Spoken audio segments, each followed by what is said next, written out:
Kemudian di sini pasal yang keempat yang disebutkan oleh pengarang tentang kesalahan orang-orang yang sholat seputar masjid dan seputar sholat jamaah. Ya, ini termasuk pasal-pasal yang penting dalam pembahasan kita. Kumpulan kesalahan orang yang sholat dalam masjid atau seputar masjid dan sholat berjamaah. Beliau uraikan di sini 4 kumpulan permasalahan dalam pasal yang keempat ini. Pertama, kesalahan-kesalahan orang yang sholat sampai sholat atau sampai qomat. Kemudian setelah itu yang kedua, kesalahan-kesalahan dari qomat sampai takbiratul ihram. Kemudian yang ketiga, kesalahan-kesalahan dari takbiratul ihram sampai ke salam. Kemudian kesalahan yang keempat, kesalahan-kesalahan seputar pahala, ya, sholat jamaah, dan kesalahan-kesalahan orang yang tidak hadir sholat jamaah, ya, dan peringatan keras bagi orang yang tidak hadir pada sholat berjamaah. Ya, sekarang akan diuraikan 4 sub pembahasan dari pasal yang keempat ini. Ya. Yang pertama, kesalahan-kesalahan orang yang sholat sampai qomat. Dan beliau menyebutkan di sini beberapa poin kesalahan. Di antaranya, ya, sejumlah kesalahan berkaitan dengan orang-orang yang adzan dan orang-orang yang mendengarkan adzan.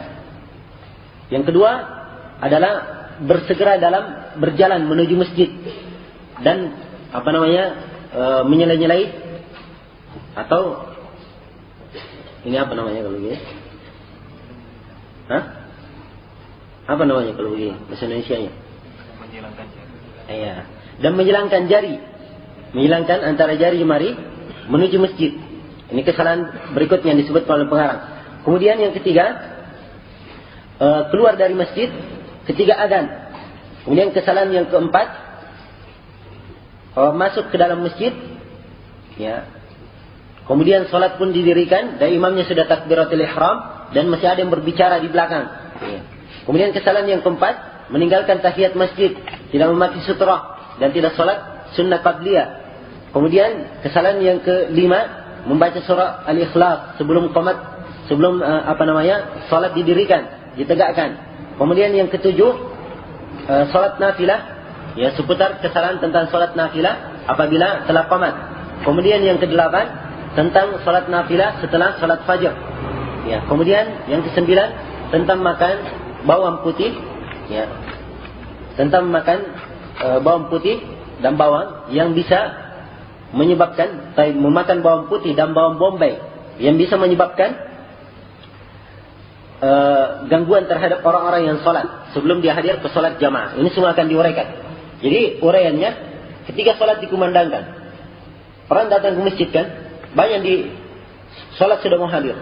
Jadi sini akan dibahas oleh pengarang kesalahan dari sebelum qomat, ya. Ketika sholat mau hadir, kesalahan tersebut berjalan sampai qomat, ya. Maka akan masuk di dalamnya seputar adzan, pekerjaannya orang-orang yang menuju ke masjid, ya. Kemudian orang yang masuk dalam masjid dan lain-lainnya yang diuraikan, ya. Dan kita akan lihat di sini beberapa poin pembahasan.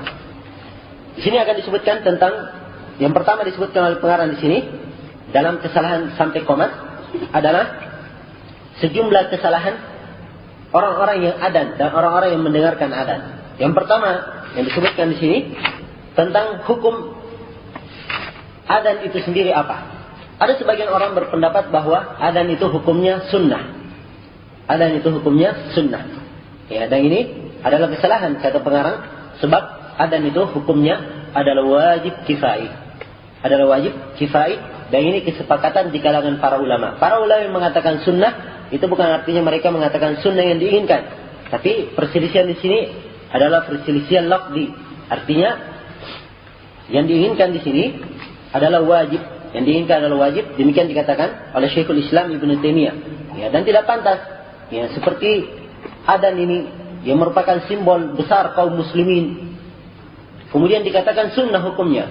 Ya, apalagi Nabi Shallallahu Alaihi Wasallam menjadikan adzan sebagai tanda, ya, satu kaum diperangi atau tidak. Nabi kalau mau memerangi satu daerah, satu kaum, maka beliau menyusup di malam hari dan ditunggu sampai waktu subuh. Ya, ditunggu sampai waktu subuh. Kalau waktu subuh tidak terdengar adzan, maka diperangi kaum tersebut. Diperangi kaum tersebut. Jadi yang dijadikan tanda adalah apa? adalah adzan. Maka tidak pantas ya adzan yang merupakan syiar Islam ini kemudian dikatakan hukumnya sunnah. Hukumnya sunnah. Adzan hukumnya adalah wajib. Hukumnya adalah wajib. Akan tapi dibedakan, wajibnya adalah wajib kifai. Wajib kifai. Artinya kalau di suatu negara, ya, suatu daerah, suatu tempat, suatu desa telah dikumandangkan adzan, maka telah gugur kewajiban adzan kepada yang lainnya. Begitu artinya wajib kifayah. Ya. Kemudian di sini kesalahan yang kedua yang disebutkan oleh pengarang tentang kesalahan para tukang adzan yang kalau dia selepas adzan membaca dengan suara yang keras salawat dan salam terhadap Nabi sallallahu alaihi wasallam.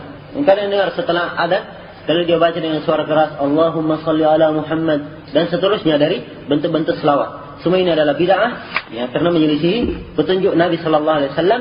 Tidak ada dalil yang menunjukkan bahwa ya tukang adzan menjawab tukang adzan membaca selawat ya. Tukang adzan kerjanya hanya adzan saja. Tukang adzan tidak disyariatkan membaca doa. Sebab hadis Malik bin Al-Huwairits yang diriwayatkan oleh Imam Al-Bukhari, Rasulullah sallallahu alaihi wasallam bersabda, "Idza sami'tumul muadzin faqulu mithla ma yaqulu al-muadzin." Ya. Thumma sallu alayya. Apabila engkau mendengar tukang adzan, apabila kalian mendengar tukang adzan. Ini pembicaraan ditujukan kepada siapa? Kepada tukang adzan atau kepada orang yang mendengar tukang adzan? Orang yang mendengar, bukan kepada tukang adzannya. Apabila kalian wahai orang-orang yang mendengar tukang adzan melaksanakan atau mengumandangkan adzan, maka ucapkanlah seperti apa yang dia ucapkan. Jadi menjawab adzan itu dijawab oleh orang yang mendengar, bukan oleh tukang adzannya. Karena ada tukang adzan bersemangat setelah dia adzan, Allah Akbar, dia jawab dirinya. Dia sebutkan dalam hatinya Allah Akbar. Ada sebagian orang terdengar di mikrofon juga dia jawab Allah Akbar. Ini kesalahan fatal. Kemudian kesalahan berikutnya, begitu doa di belakang, ya, setelah dia selesai adzan, dia doa juga. Padahal doa dan salawat itu diperuntukkan kepada orang yang mendengar, bukan kepada tukang adzannya. Ya. Tidak ada dalil mengatakan bahwa tukang adzan juga berdoa. Ya. Bahkan itu adalah bid'ah sebagaimana yang disebutkan di sini oleh pengarang. Kemudian kesalahan yang ketiga berkaitan dengan adzan, ya, yaitu tentang adzan yang dilagu-lagukan, ya, dengan suara yang mulahhan, panjang sudah, ya, dengan nada dan bentuk-bentuk yang beraneka ragam. Ini an-naghamat seperti itu, ya, jenis-jenis adzan yang dilakukan dengan lagu-lagu yang kita dengar, ya, dan panjang. Ini semua adalah kesalahan dan perkara bid'ah yang tidak dilakukan atau dari kalimat bid'ah tidak bisa kita itlaqkan bid'ah, ya. Kalimat bid'ah tidak bisa digunakan bahwa itu adalah bid'ah, cuman dikatakan itu adalah perkara yang makruh dan tidak pernah dilakukan oleh orang-orang sebelumnya. Ya, tetapi sepanjang dia melakukan adzan, dia lakukan dan seterusnya dan cocok kalimat-kalimatnya, adzannya tetap syah insyaallah taala, adzannya tetap syah, tapi hal tersebut adalah perkara yang makruh, maka hendaknya ditinggalkan. Ya, Imam Al-Qurtubi berkata, ya, dalam hukum dan seorang muadzin hendaknya yatarassal fi adzan. Hendaknya ketika dia adzan itu jangan terlalu cepat. Ya. Adzan agak lambat, ya.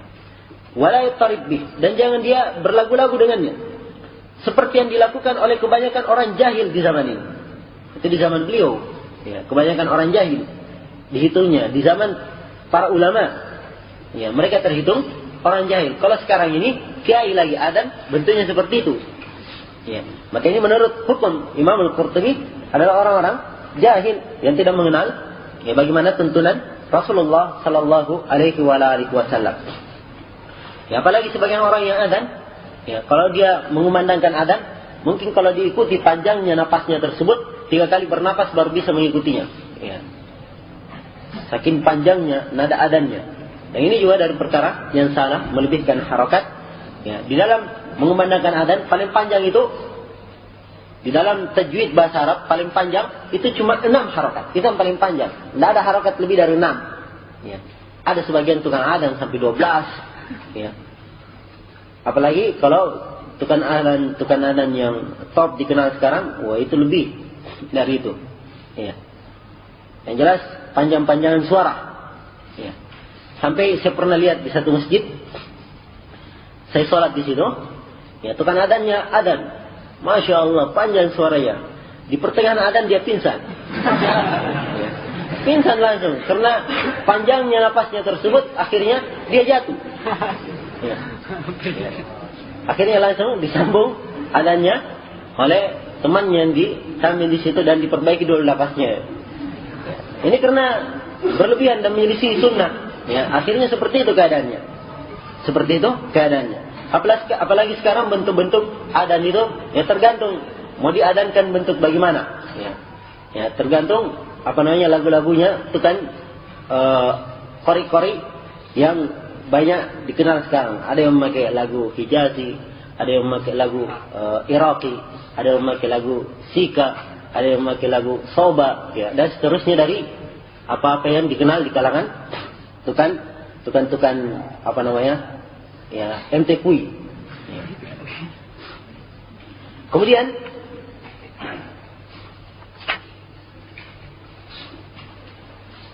di antara kesalahan yang disebutkan di sini oleh pengarang, yaitu tentang bahaya atau kerusakan yang muncul, ya, dari adan ini atau dari adan dengan lagu-lagu itu. Akhirnya adan dengan lagu-lagu itu saking indahnya, ya, akhirnya direkam oleh orang-orang, ya, dibuat kaset gitu. Jadi kaset adannya, ya, kaset tentang adannya. Nah ini kaset-kaset adan ini, ya inilah yang tersebar di mana-mana. Dan ada sebagian orang, ya, yang kalau di masjidnya tidak ada tukan adan, ya putar kaset saja adan sudah selesai. Dan ini kesalahan. Ini kesalahan. Pertama kita bahas beberapa kesalahan dulu. Ya dari sini ada 2 poin yang mungkin saya perlu terangkan. Pertama, apa hukum adan menggunakan kaset rekaman? Ya. Hukum adan menggunakan kaset rekaman itu adalah perkara yang tidak disyariatkan. Ya. Perkara yang tidak disyariatkan karena menyelisihi sunnah Rasulullah Sallallahu Alaihi Wasallam. Itu yang pertama.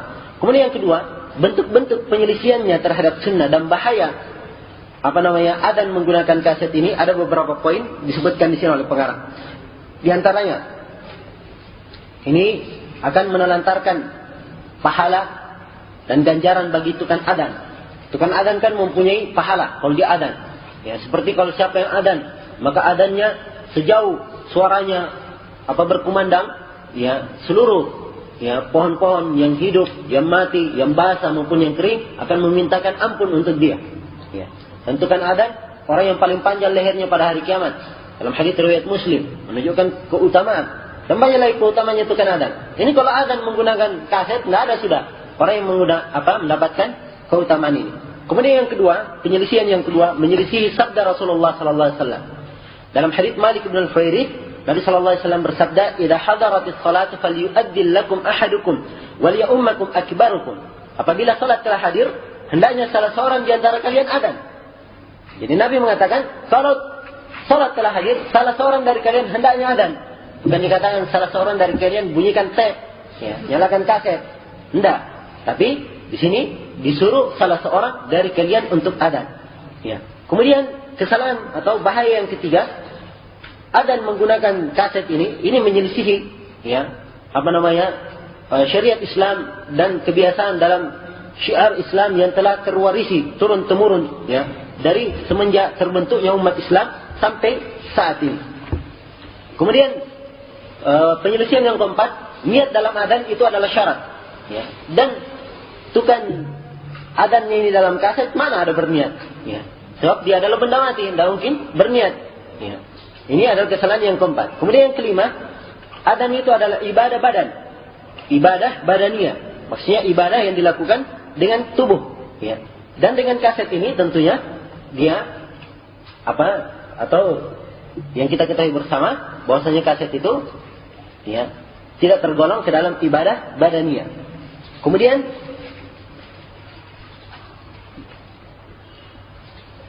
ya, kemudian yang keenam, pada saat adzan itu mempunyai adab-adab dan sunnah-sunnah. Bagaimana sunnahnya? Misalnya adzannya ketika adzan dia meletakkan jari telunjuknya di telinga, kemudian ketika membaca hayya 'alas shalah, hayya 'alal falah, ya menoleh ke kanan dan ke kiri, ya. Ini semua dilakukan, ada sunnahnya, adab-adabnya.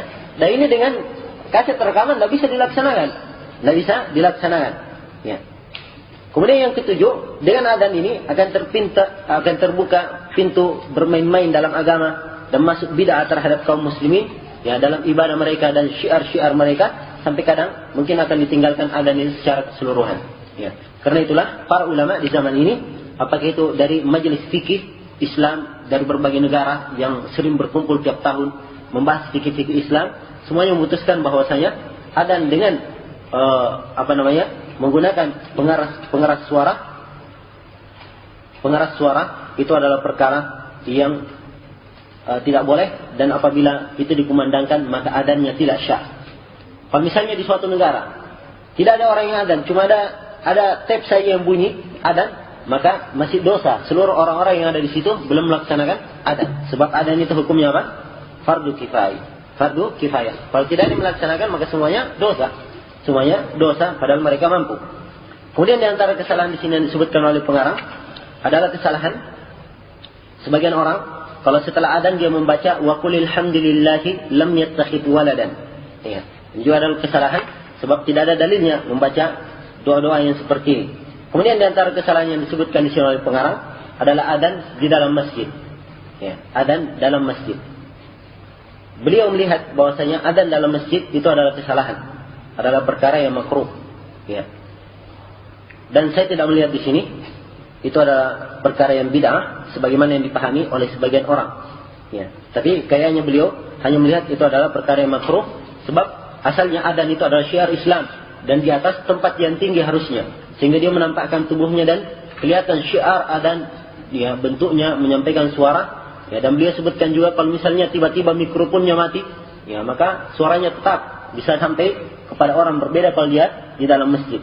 Ya, tetapi ala kulli hal sekarang ini sudah ada mikrofon, ya, sudah ada mikrofon, dan itu adalah nikmat dari Allah Subhanahu wa taala. Dan di dalam hadis Nabi sallallahu alaihi wasallam menyebutkan bahwa tukang adzan itu hendaknya orang yang keras suaranya, dan dengan mikrofon ini suaranya akan berlipat menjadi lebih keras lagi. Karena itulah ini menunjukkan bahwa mikrofon adalah perkara yang boleh, ya, adalah perkara yang boleh dan sebagai wasilah yang syar'i yang boleh dilakukan. Wallahu taala alam. Ya, maka karena itulah adzan menggunakan mikrofon hukumnya boleh. Adapun di dalam masjid, ya, yang benarnya adzan di dalam masjid juga boleh sebagaimana pendapat Syekh Mukbil dan lain-lainnya.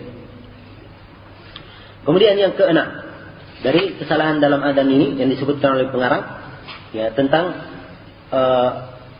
pengucapan kalimat as-salatu khairum minan naum pada adzan yang kedua. Itu termasuk kesalahan kata pengarang. Sekarang ini kalau kita lihat Indonesia umum, ya, begitu mau salat subuh adzan dulu. Ketika adzan ditambah as-salatu khairum minan naum. Ya, dan itu salah. Sebab peletakan kalimat as-salatu khairum minan naum itu bukan di adzan kedua, tapi di adzan pertama. Dalam Islam itu dikenal dua adzan pada salat subuh. Ada adzan pertama dan ada adzan kedua. Banyak dalil yang menunjukkan tentang hal tersebut. Ya. Adzan pertama itu adalah adzan menunjukkan waktu sahur. Ya, waktu sahur. Dan adzannya ini dikumandangkan ketika munculnya fajar kadhib. Ya, fajar kadhib, fajar dusta, yaitu fajar yang muncul di pertengahan langit, setelah itu hilang. Kalau fajar shadiq itu adalah fajar subuh, fajar aslinya. Itu adalah fajar yang muncul di ufuk, ya. Awal kali muncul dia sedikit, terus menjadi terang terus sampai masuk waktu pagi. Iya, itu fajar shadiq. Nah, ketika muncul fajar kadhib ini, di situ waktu mulainya adzan pertama. Nanti ketika muncul fajar shadiq, adzan kedua. Ya, kalau diukur dengan jam, kalau misalnya jam untuk adzan salat subuh 4:30, ya, maka fajar kadhibnya atau adzan pertamanya itu sekitar jam 4:10 menit atau jam 4:05 menit, seputar itu. Ya, sekitar itu. Ya. Maka pada adzan pertama, di situ letak penggunaan as-salatu khairum minan naum. Sebab maksud dari adzan pertama itu memang membangunkan orang tidur. Ya. membangunkan orang tidur. Maka di situ menggunakan as-salatu khairum minan naum. Salat lebih baik ya daripada tidur. Salat lebih baik daripada tidur. Ya. Adapun penggunaan di adzan kedua, as-salatu khairum minan naum pada adzan kedua sebagaimana yang terjadi di masyarakat kita ini, ya, itu adalah perkara yang salah. Bahkan pengarang di sini menukil perkataan Syekh Al-Albani yang beliau mengatakan itu adalah bid'ah. Itu adalah bid'ah. Ya. Jadi adzan kedua, dan di sini ada dua kesalahan yang terjadi sebenarnya di tengah masyarakat kita. Pertama, mereka adzannya cuma satu kali. Dan ini menyelisih sunnah. Harusnya adzan itu dua kali. Adzan itu dua kali. Ada adzan pertama dan adzan kedua. Dan pada adzan pertama, di situ memakai kalimat as-salatu khairum minan naum pada adzan pertama. Pada adzan yang kedua, di sini langsung saja, ya, tidak memakai as-salatu khairum minan naum. Ya. Begitu masuk hayya 'alas shalah, hayya 'alal falah, ya langsung Allahu akbar, la ilaha illallah. Ya. Sebagaimana biasanya, ya, pada adzan duhur, asar sama dengan itu. Ya, ada pun memakai as-salatu khairum minan naum itu di adzan yang pertama 20 atau 25 menit sebelum adzan aslinya untuk salat. Dipahami ini? Iya. Tapi di sini ada poin yang perlu saya garis bawahi dari ucapan pengarang, yaitu pengarang mengucapkan as-salatu khairum minan naum di adzan kedua itu hukumnya bid'ah. Iya. Kalau menghukumi itu bid'ah, itu terlalu keras. Ya, itu terlalu keras dan belum bisa dipastikan atau ditegaskan bahwa hukumnya adalah bid'ah. Sebab dalil-dalil bentuknya umum sebenarnya. Ada dalil bentuknya umum. Cuman kita perkuat bahwa dia di adzan pertama karena ada beberapa dalil. Di antaranya Ibnu Umar radhiyallahu taala anhu berkata, kata beliau, "Kana fil adzanil awal ba'da hayya 'alal falah as-salatu khairum minan naum marratain." Kata Ibnu Umar, di adzan pertama setelah mengucapkan hayya 'alas shalah, dia membaca as-salatu khairum minan naum dua kali. Ini Ibnu Umar mengatakan, dan beliau tegaskan bahwa ini di mana? Di adzan pertama. Di adzan pertama. Ibnu Umar mengatakan di adzan pertama. Dan juga ada dalam hadits Abi Mahdurah, ya, tetapi dalam sanadnya ada kelemahan, tapi insyaallah taala bisa dikuatkan dengan asar Ibnu Umar itu. Bisa dikuatkan dengan asar Ibnu Umar ini, yang semuanya secara keseluruhan menunjukkan bahwa as-salatu khairum minan naum itu sunnahnya diucapkan di adzan yang pertama. Di adzan yang pertama. Tetapi menganggap bahwa mengucapkan as-salatu khairum minan naum di adzan kedua itu adalah bid'ah, itu saya kira berlebihan, ya. Dan yang benarnya kita katakan bahwa itu menyelisihi sunnah dan menyelisihi tuntunan. Ya, harusnya dia salat atau dia adzan pada menggunakan as-salatu khairum minan naum pada adzan yang pertama saja. Wallahu taala alam. Saya kira ini sebagai kesimpulan. Kenapa kita katakan itu bukan bid'ah? Ya, sebab sekelompok dari para ulama terdahulu maupun sekarang, ya, menganggap bahwasanya as-salatu khairum minan naum itu diucapkan di adzan yang kedua. Syekh bin Baz menganggap as-salatu khairum minan naum di adzan kedua. Ya, Syekh Ibnu Utsaimin juga adzan kedua. Ya, dan kebanyakan para ulama Saudi memang adzan kedua. Walaupun kita lihat bahwa pendapat ini adalah pendapat yang lemah, tetapi menghukumi ini adalah pendapat yang bid'ah, itu saya kira terlalu berlebihan. Dan sebagai kesimpulan, kita tutup dengan kesimpulan bahwa as-salatu khairum minan naum itu cuma dikumandangkan di adzan yang pertama. Adapun kalau dikumandangkan di adzan kedua, ini menyelisihi yang paling utama, ya, menyelisihi dalil yang kuat, ya, dan tidak bisa kita hukumi bahwa itu adalah perkara yang bid'ah. Wallahu taala alam. Kemudian di antara kesalahan yang disebutkan di sini oleh pengarang, ya, kata beliau, yaitu ditinggalkannya menggunakan dua tukan adzan pada salat subuh. Nah, jadi kita sudah dengar tadi bahwa pada salat subuh itu ada dua adzan. Ya, jadi kalau dua adzan, maka sunnahnya menggunakan dua tukan adzan. Jadi tukan adzan yang pertama beda dengan tukan adzan kedua. Dan ini ditunjukkan dalam hadis Ibnu Umar dan hadis Aisyah yang diriwayatkan oleh Imam Al-Bukhari dan Imam Muslim. Inna Bilalan yu'adzinu bilail faqulu washrabu hatta tasma'u ta'dina Ibnu Ummi Maktum. Sungguhnya Bilal adzan di malam hari, maka makanlah dan minumlah kalian sampai Ibnu Ummi Maktum adzan. Lihat di sini, ya, menunjukkan ada dua adzan. Katanya sungguhnya Bilal adzan di malam hari. Adzan apa ini di malam hari? Hah? Adzan subuh. Sungguhnya Bilal adzan di malam hari. Kalau adzan salat yang diinginkan, tentunya tidak boleh makan, kan? Tapi di sini Nabi perintahkan kalau Bilal adzan, maka makanlah kalian dan minumlah kalian. Oh, berarti ini adzan sebelum waktu subuh. Nah, inilah adzan pertama. Makanlah dan minumlah kalian. Kapan akhirnya? Sampai kalian mendengar adzannya Ibnu Ummi Maktum. Itu kan adzan yang kedua, yaitu Ibn Ummi Maktum. Ibn Ummi Maktum adzan untuk salat subuh. Nah, kalau salat subuh terbit fajar sudah, haram hukumnya makan bagi orang yang berpuasa, ya. Puasa Ramadan. Dan kalau dia makan, puasanya batal tentunya. Nah, maka di sini menunjukkan bahwa adzan itu ada dua dan tukan adzannya dua. Tukan adzan pertama, pada adzan yang pertama adalah siapa? Bilal bin Abi Rabah, dan pada adzan yang kedua adalah Ibn Ummi Maktum. Iya. Ini sunnahnya demikian. Kemudian di antara kesalahan di sini dalam adzan yang disebutkan oleh pengarang adalah mengusap kedua mata. Ya. Pada saat pertengahan adzan. Ya, pada pertengahan adzan. Ya. Sebagian orang-orang awam, ya, katanya kalau siapa yang berkata ketika dia mendengar tukan adzan berkata asyhadu anna Muhammadar Rasulullah, ya. Kemudian dia berkata marhaban bi habibi wa qurrati aini Muhammad ibn Abdullah sallallahu alaihi wasallam, thumma yaqbal ibhamihi wa yaj'aluhuma fi ainihi lam yarmat abadan. Katanya siapa yang berkata siapa mendengar tukan adzan berkata asyhadu anna Muhammadar Rasulullah. Ya. Kemudian orang yang mendengar dia berkata, selamat datang dengan kecintaanku dan penyejuk mataku, yaitu Nabi Muhammad bin Abdullah sallallahu alaihi wasallam. Kemudian dia cium kedua ibu jarinya dan dia jadikan di matanya, ya, dia usapkan di matanya, maka katanya matanya tidak akan kena penyakit mata selama-lamanya. Ya. Tapi sangat disayangkan hadis ini, kata As-Sakhawi, ya, tidak ada hadis yang sahih sedikit pun, ya, yang semisal dari ini secara marfu, ya. Maka ini adalah hadis-hadis yang lemah dan hadis-hadis yang tidak bisa dijadikan sebagai sandaran, ya. Kemudian di antara kesalahan dalam adzan yang disebutkan di sini oleh pengarang adalah tidak mengikuti tukan adzan, atau ada yang mengikuti tapi dia lomba tukan adzannya, ya. Ini dua kesalahan, ya. Sebab menjawab adzan itu hukumnya sunnah muakkadah. Menjawab adzan hukumnya sunnah muakkadah. Dan sangat banyak keutamaannya orang yang menjawab adzan. Bahkan sebagian para ulama mengatakan wajib.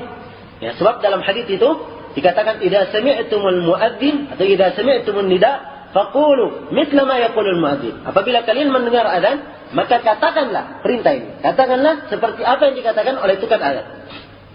Maka berkata dengan ucapan tukan adzan itu hukumnya adalah atau menjawab adzan hukumnya adalah sunnah muakkadah. Di dalam hadis ini dengan lafaz perintah. Asalnya dalam perintah menunjukkan wajib. Tetapi kita katakan sunnah muakkadah karena ada dalil yang memalingkan. Ada dalil yang memalingkannya. Di antaranya hadis Malik bin Khuwailid dan beberapa hadis yang lain. Yang ini sekira panjang untuk diuraikan. Yang jelas saya tutup dengan kesimpulan bahwa menjawab adzan hukumnya adalah sunnah muakkadah. Dan ini adalah pendapat jumhurul ulama. Ya. Karena itu disyariatkan mengikuti. Maka salah kalau orang adzan, ya dia santai-santai saja, ya, santai saja, ya. Kemudian ya kesalahan yang kedua, kalau dia adzan dan dia mendahului tukan adzannya, ya, tukan adzannya baru Allahu Akbar, dia sudah Allahu Akbar duluan, di pertengahan tukan adzan, ya.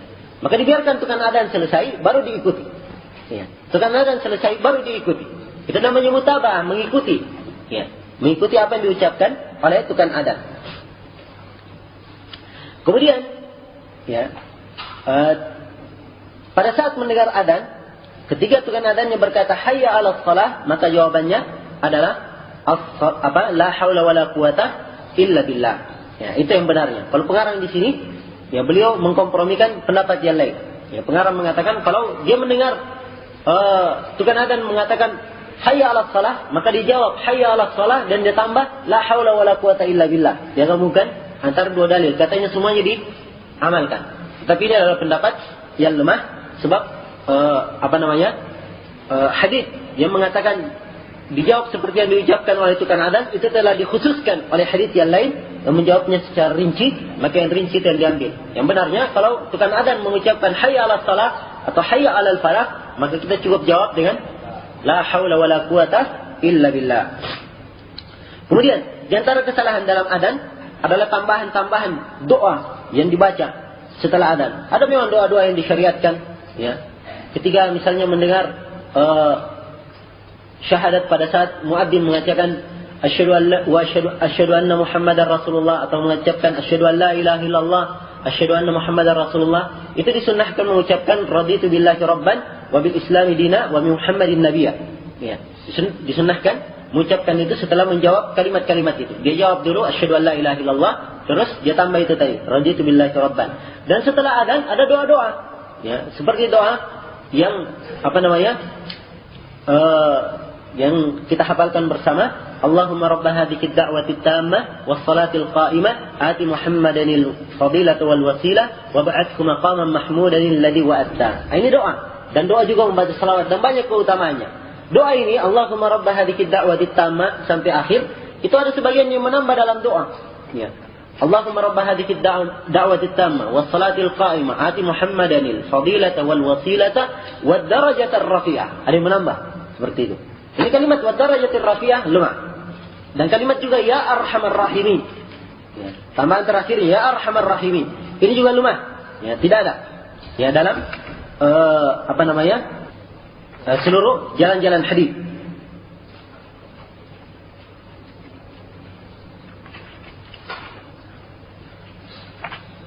Kemudian juga ada sebagian orang kalau adzan maghrib dia tambah Allahumma iqbalu lailika wa idbaru naharika. Ini juga dalam hadis yang lemah. Ini juga dalam hadis yang lemah. Ya, dan ada orang kalau as-salatu khairum minan naum, dia jawab apa? Ya, sadaqta wa bararta. Ya, dia tidak jawab as-salatu khairum naum, dan ini salah. Sebab sadaqta wa bararta ini adalah hadis yang tidak ada asalnya. Hadis yang tidak ada asalnya dan menyelisih hadis. Nabi berkata, faqulu mithla ma yaqulul muadzin. Ucapkan seperti apa yang diucapkan oleh tukang adzan. Kalau tukang adzannya berkata as-salatu khairum minan naum, maka kita ikuti as-salatu khairum minan naum. Ya, as-salatu khairum minan naum. Harusnya begitu. Ya, kecuali kalau tukang adzannya menambah kalimat adzan yang salah, ya, maka tidak diikuti dengan ucapan tersebut. Ya, seperti tambahannya orang-orang Syiah. Orang-orang Syiah kalau adzan setelah hayya 'alas shalah hayya 'alal falah, dia tambah hayya 'ala khairil amal. Ya, itu orang-orang Syiah menambah hayya 'ala khairil amal. Kalau mendengar mereka adzan kemudian mengucapkan hayya 'ala khairil amal, maka jawab saja inna lillahi wa inna ilaihi raji'un. Ya. Itu jawabannya. Dan kadang sebagian orang Syiah ekstrim setelah adzan asyhadu anna Muhammadar Rasulullah, ya, asyhadu an la ilaha illallah, asyhadu an la ilaha illallah, asyhadu anna Muhammadar Rasulullah, asyhadu anna Muhammadar Rasulullah, dia tambah di belakangnya asyhadu anna Aliyan waliyullah. Saya bersaksi bahwa Ali adalah walinya Allah. Ini adalah bid'ah dan mungkar dalam adzan, ya. Maka adzan-adzan yang seperti ini kalau didengar, ya jawabannya ya inna lillahi wa inna ilaihi raji'un. Sebab itu musibah. Nah, dan itu fatwa dari Syekh Muqbil rahimahullahu taala. Kemudian di antara kesalahan di sini yang disebutkan oleh pengarang berkaitan dengan kesalahan sampai qomat, yaitu orang yang bersegera dalam berjalan menuju ke masjid. Ya.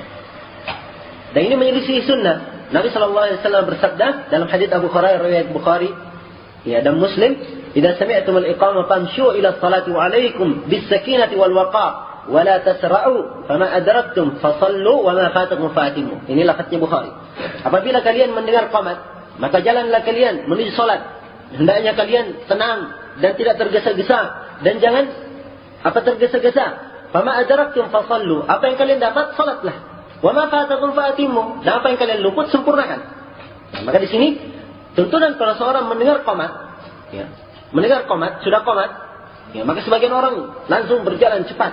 Ya, maka harusnya dia berjalan dengan bisakinah wal waqar. Ya.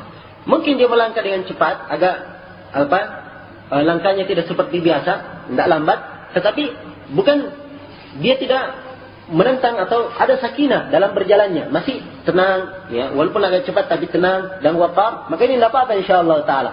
Ya, tapi jangan juga dilarang ya cepat. Kalau begitu kita santai saja, ya, jalan menoleh sana sini ini juga melantarkan sebab tidak bersegera menuju kepada kebaikan. Ya, maka harusnya dia meninggalkan perkara yang tergesa-gesa sehingga kadang kalau sudah sampai ke shaf takbir Allah Akbar sudah ngos-ngosan, ya, karena dia terlalu cepat tadi menuju ke tempat sholat. Dan ini adalah kesalahan.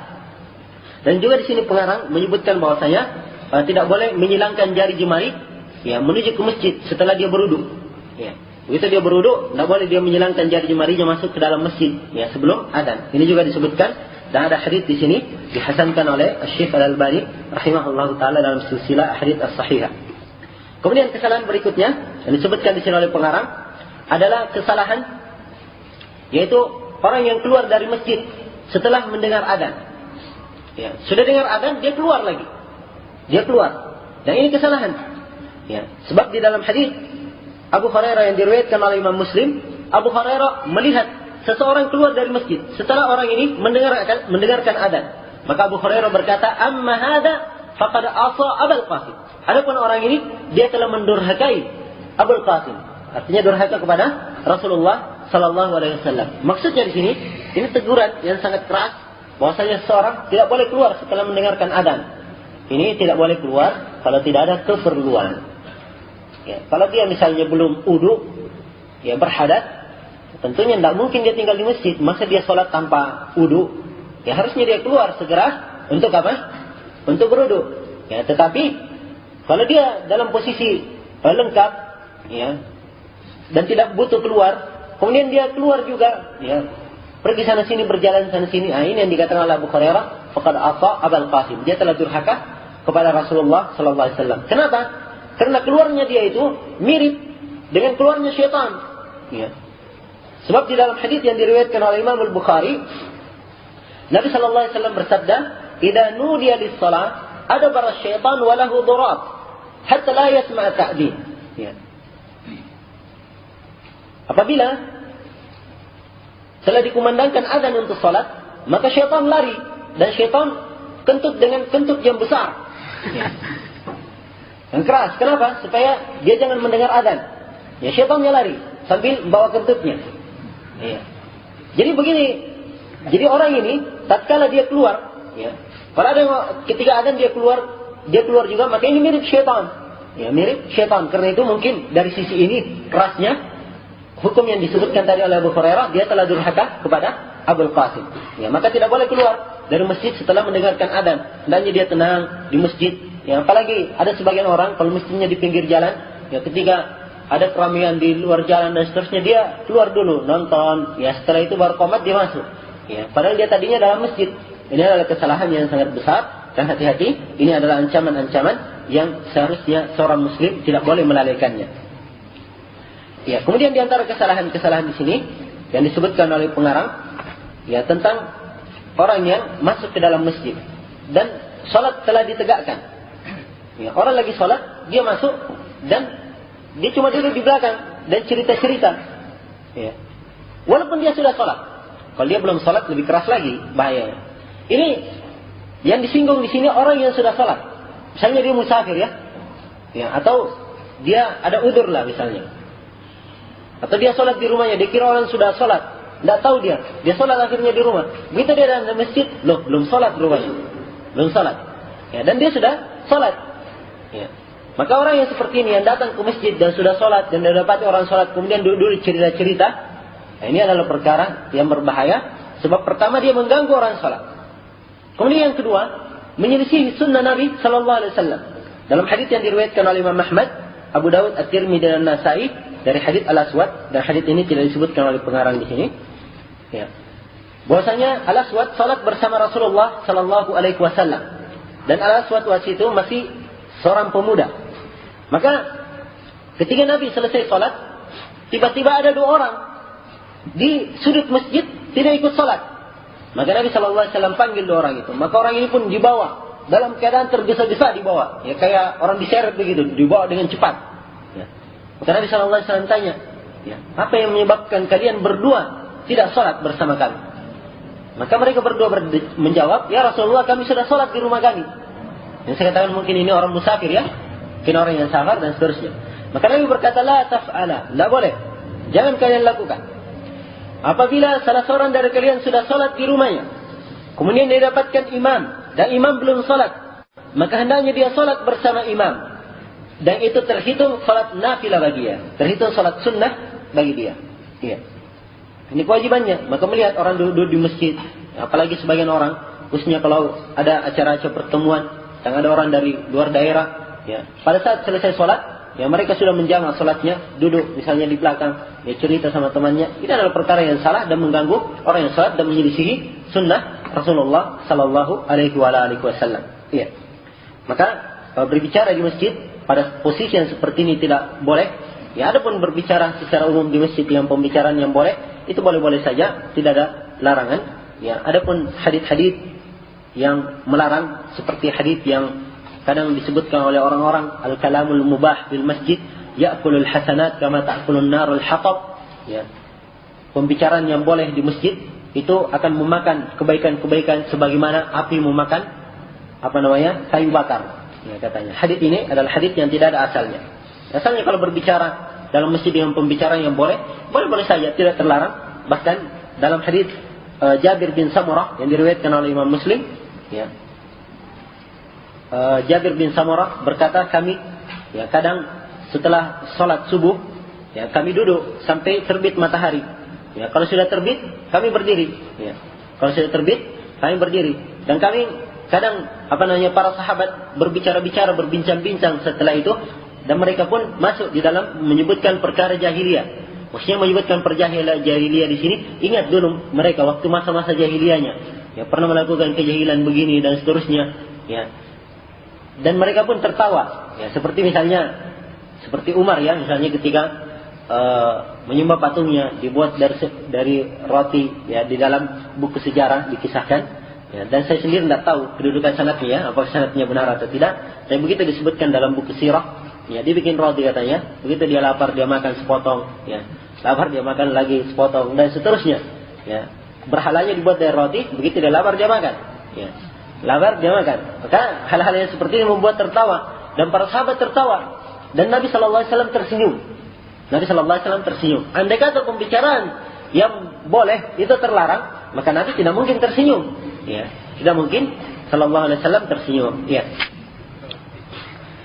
Kemudian di antara kesalahan-kesalahan juga yang disebutkan di sini oleh pengarang, yaitu tentang orang yang duduk di masjid berhalaqah-halaqah, ya, duduk di situ, ya, berbicara tentang pembicaraan dunia. Kenapa lagi si anu itu tadi? Kenapa lagi si anu? Atau sebagian anak-anak mahasiswa yang kadang duduk di masjid, ya, membicarakan tentang perkara-perkara dunia, tentang ilmu-ilmu dunia, ya, dan seterusnya. Itu tempatnya bukan di masjid, maka hendaknya ditinggalkan hal-hal seperti itu. Wallahu taala alam. Masjid itu tempatnya untuk zikir, mengingat kepada Allah Subhanahu wa taala, dan ibadah, dan hendaknya masjid diagungkan sebagaimana layaknya seorang muslim mengagungkan syiar-syiar Allah. Dzalika wa may yu'azzim sya'airallahi fa innaha min taqwal qulub. Demikianlah bagi orang yang mengagungkan syiar-syiar Allah, sungguhnya itu berasal dari ketakwaan dalam hati. Kemudian di antara kesalahan yang disebutkan di sini oleh pengarang adalah kesalahan meninggalkan tahiyat masjid dan meninggalkan sutra. Ya. Meninggalkan sutra dan berkaitan dengan berkaitan dengan salat sunnah qabliyah. Ya. Di antara kesalahan yang disebutkan oleh pengarang, ya, seorang yang kalau sudah masuk masjid, ya, dia salat di pertengahan masjid, tidak memakai sutra dan seterusnya, dan ini adalah kesalahan dan sudah diterangkan pada pertemuan yang telah lalu. Ya.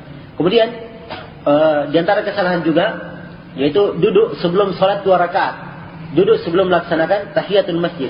Dan ini salah, menyelisihi yang dituntunkan, sebab dalam hadis Abu Qatadah As-Sulami yang diriwayatkan oleh Imam Al-Bukhari, ya, dan juga asalnya diriwayatkan oleh Imam Muslim, ya, Rasulullah sallallahu alaihi wasallam bersabda, "Idza dakhala ahadukumul masjid falyarka' raka'ataini qabla an yajlis." Apabila salah seorang dari kalian masuk ke dalam masjid, hendaknya dia rukuk 2 rakaat sebelum dia duduk. Ya. Kemudian seseorang, ya, kalau masuk masjid itu disyariatkan tahiyatul masjid. Dan kalau dia sudah duduk, maka hendaknya, misalnya dia lupa dan duduk, hendaknya dia bangun lagi dan melaksanakan salat. Sebagaimana dalam hadis riwayat Muslim bahwa Abu Qatadah masuk masjid dan dia dapati Nabi sedang duduk di kalangan para sahabatnya. Ya, Abu Qatadah langsung duduk. Maka Nabi tanya kepadanya, apa yang menahan kamu tidak salat? Ya. Kata Abu Qatadah, saya lihat kamu duduk dan manusia pun duduk. Ya, maka Nabi SAW berkata, apabila salah seorang dari kalian masuk masjid, maka jangan dia duduk sampai dia rukuk 2 rakaat. Ya. Maka ini menunjukkan Nabi menegur dia, ya, suruh salat kembali. Ya. Kemudian beliau mengucapkan hadits ini, maka ini menunjukkan bahwa apabila seseorang luput, tidak mendapatkan salat atau lupa dia, maka dia berdiri kembali kemudian salat tahiyatul masjid. Ya, salat tahiyatul masjid. Dan yang benar dari pendapat para ulama bahwa salat tahiyatul masjid itu hukumnya adalah wajib, wallahu taala alam. Ya, sebab dalil-dalil semuanya menunjukkan perintah dan tidak ada dalil yang memalingkan. Ada dalil-dalil dipakai oleh jumhur ulama memalingkan, tapi dalil-dalilnya lemah. Ya. Dan Imam Syaukai menguatkan bahwa tahiyatul masjid hukumnya adalah wajib. Kemudian,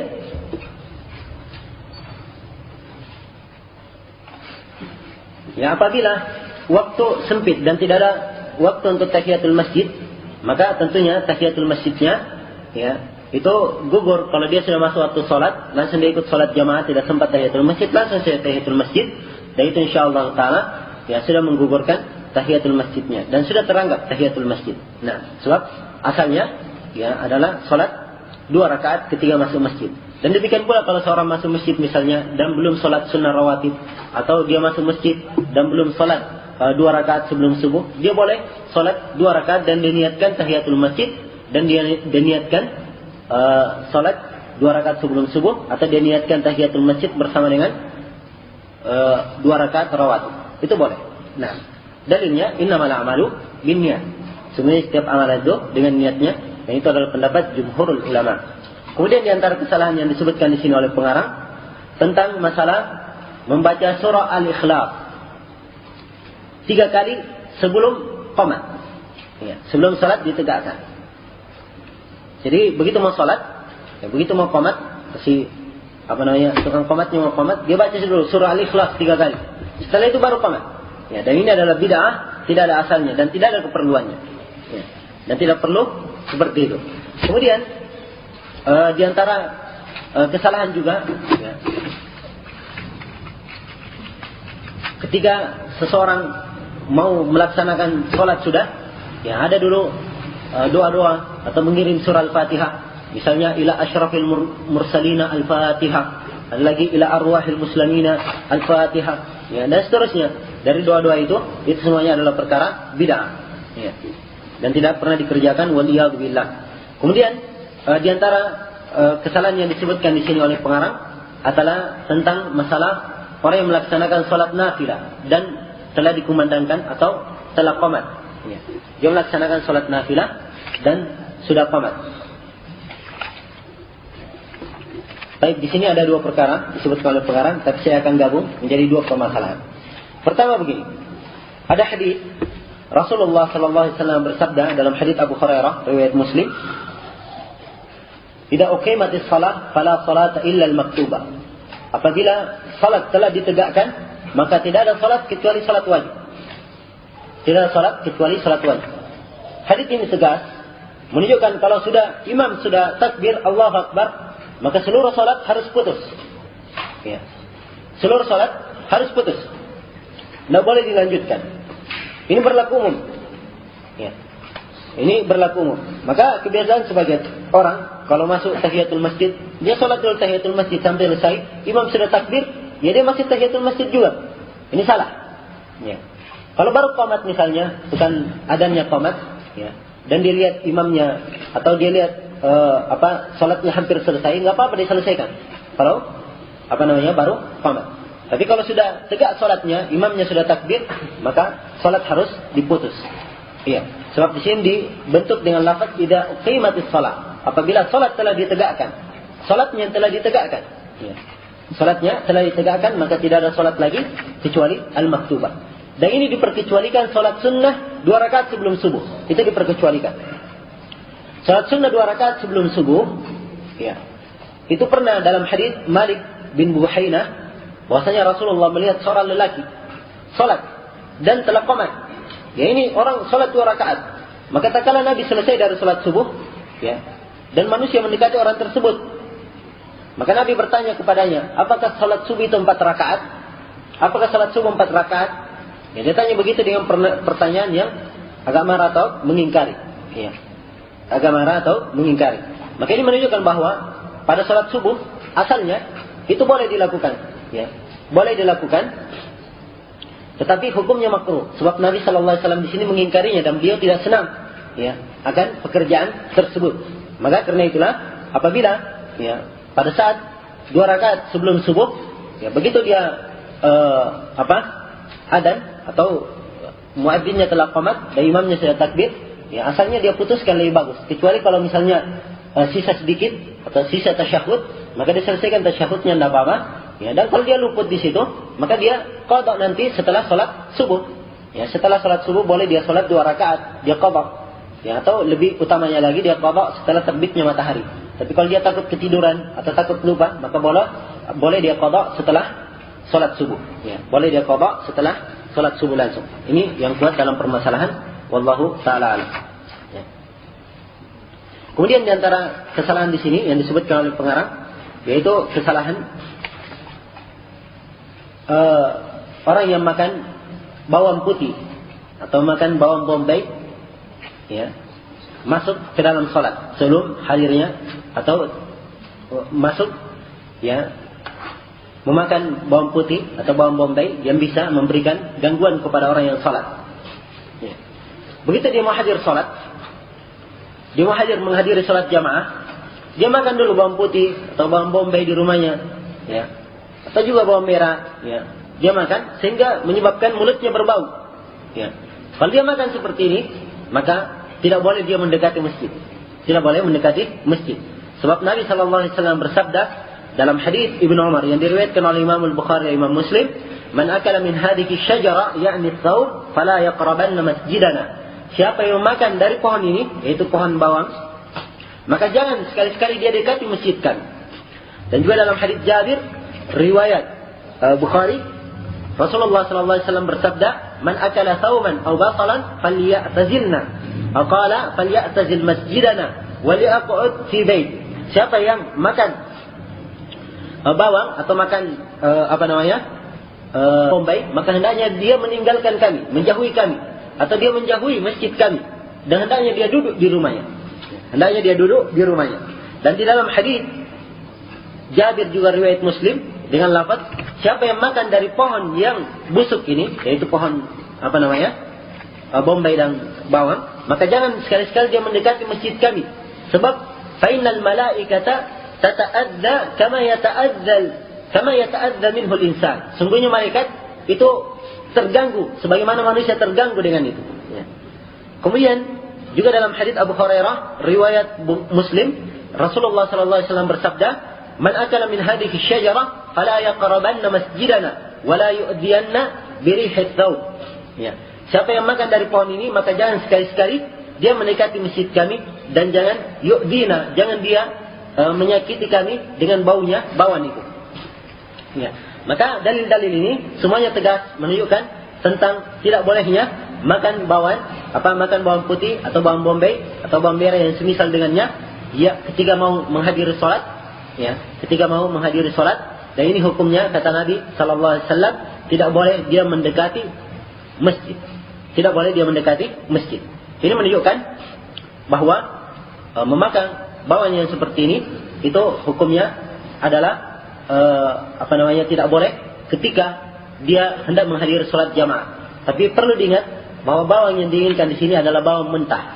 Bawang mentah. Adapun yang sudah dimasak itu baunya sudah sudah mati.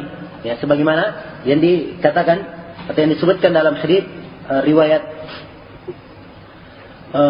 Muslim, yang mana Umar bin Khattab radhiyallahu taala anhu berkata, ya, menceritakan bagaimana Nabi sallallahu alaihi wasallam, kemudian disebutkan di akhir hadis, "Falyumithuma tabakhan." Hendaknya dia matikan bau, ya, dari 2 pohon ini, yaitu pohon bawang putih dan bawang bombay, itu dimatikan dengan apa? Baunya itu dimatikan dengan dimasak, ya. Baunya dihilangkan dengan dimasak, ya. Kalau sudah dimasak, insyaallah taala sudah hilang bau yang jeleknya. Maka orang yang makan bawang putih atau bawang bombay, dia makan mentah, itu hendaknya meninggalkan masjid, dan jangan hadir di masjid. Ya, dan jangan hadir di masjid. Tentunya kalau di Indonesia ini, ya, ada juga yang melakukan hal tersebut untuk pengobatan, Ya, tetapi kalau di Arab itu memang orang senang memang ya makan bawang seperti itu. Ya. Kadang-kadang ada yang saya lihat makan bawang bombay yang besar itu dimakan kayak makan apel saja. Ya. Karena adalah perkara yang biasa, ya makannya. Dan saya pernah coba, enak juga. Ya. Dan mempunyai khasiat yang sangat baik sekali. Iya, khasiat yang sangat baik. Seorang kalau keracunan, ya kalau misalnya kena benda-benda beracun, itu tidak berpengaruh racunnya. Tatkala dia menjaga dirinya dengan makan bawang itu. Kemudian kondisi tubuhnya juga bagus. Yang penting dari sisi kedokteran sangat banyak khasiatnya. Tapi kalau bawang putih tidak boleh terlalu banyak dimakan mentah, sebab bisa merusakkan pencernaan. Bisa merusak pencernaan kalau terlalu banyak. Ya sekali-sekali satu hari dimakan sedikit. Ya kalau mau makan, ya makan dari pagi hari. Ya ditelan. Ya begitu. Dan beda khasiatnya makan mentah dan telah dimasak. Ya. Makan mentah dan telah dimasak. Karena itulah orang yang masuk masjid dan sudah tahu waktu sholat, dia sengaja makan bawang, ini berdosa. Ya. Dia berdosa. Ya. Kecuali kalau dia sakit misalnya harus makan bawang, ya dapat udzur, tidak apa-apa. Kalau dia sakit. Tapi ini sudah tahu mau sholat, ya makan bawang lagi. Ya. Kecuali kalau dia lupa, ya. Dia lupa. Biasanya misalnya pagi hari makan, terus dia lupa, saya belum makan. Langsung dia segera makan bawang. Padahal sudah jam 11. Ya. Baru ingat, mau sholat duhur. Padahal sudah masuk bawangnya. Ya, akhirnya orang yang seperti ini tidak boleh mendekati masjid. Ya, kecuali kalau dia yakin bahwa bau dari mulutnya telah hilang, maka tidak apa-apa dia mendekati masjid. Di sini hukumnya menunjukkan haram yang mendekati masjid bagi orang yang makan bawang. Iya. Kemudian di sini ada poin yang disebutkan bahwasanya illah dari larangan makan bawang ini karena makan bawang itu menyebabkan munculnya bau yang tidak baik. Dan bau yang tidak baik ini menyebabkan para malaikat terganggu dengannya, sebagaimana manusia terganggu. Karena itulah Syekh bin Baz rahimahullah mengambil istinbat ya dari sini. Kata beliau hadis ini dan hadis-hadis semakna dengannya menunjukkan tentang makruhnya seorang muslim hadir salat jamaah. Ya, hadir salat jamaah, ya makruhnya seorang muslim hadir salat jamaah sepanjang bau bawang itu masih nampak kelihatan darinya, masih tercium sangat sangat menusuk. Ya. Apakah itu bawang putih atau bawang merah atau yang semisal dengannya dari perkara-perkara yang tidak disenangi baunya. Ya, dan semisal dengannya kata beliau seperti rokok, bau rokok. Ini hendaknya dia jangan mendekati masjid sampai baunya hilang. Ya.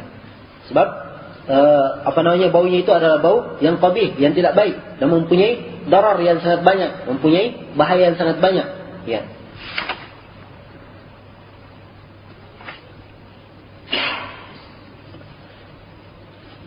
Ya, saya kira itu yang kita petik dari pendalilan di sini oleh Syekh bin Baz rahimahullah taala. Jadi bukan terkhusus ya tentang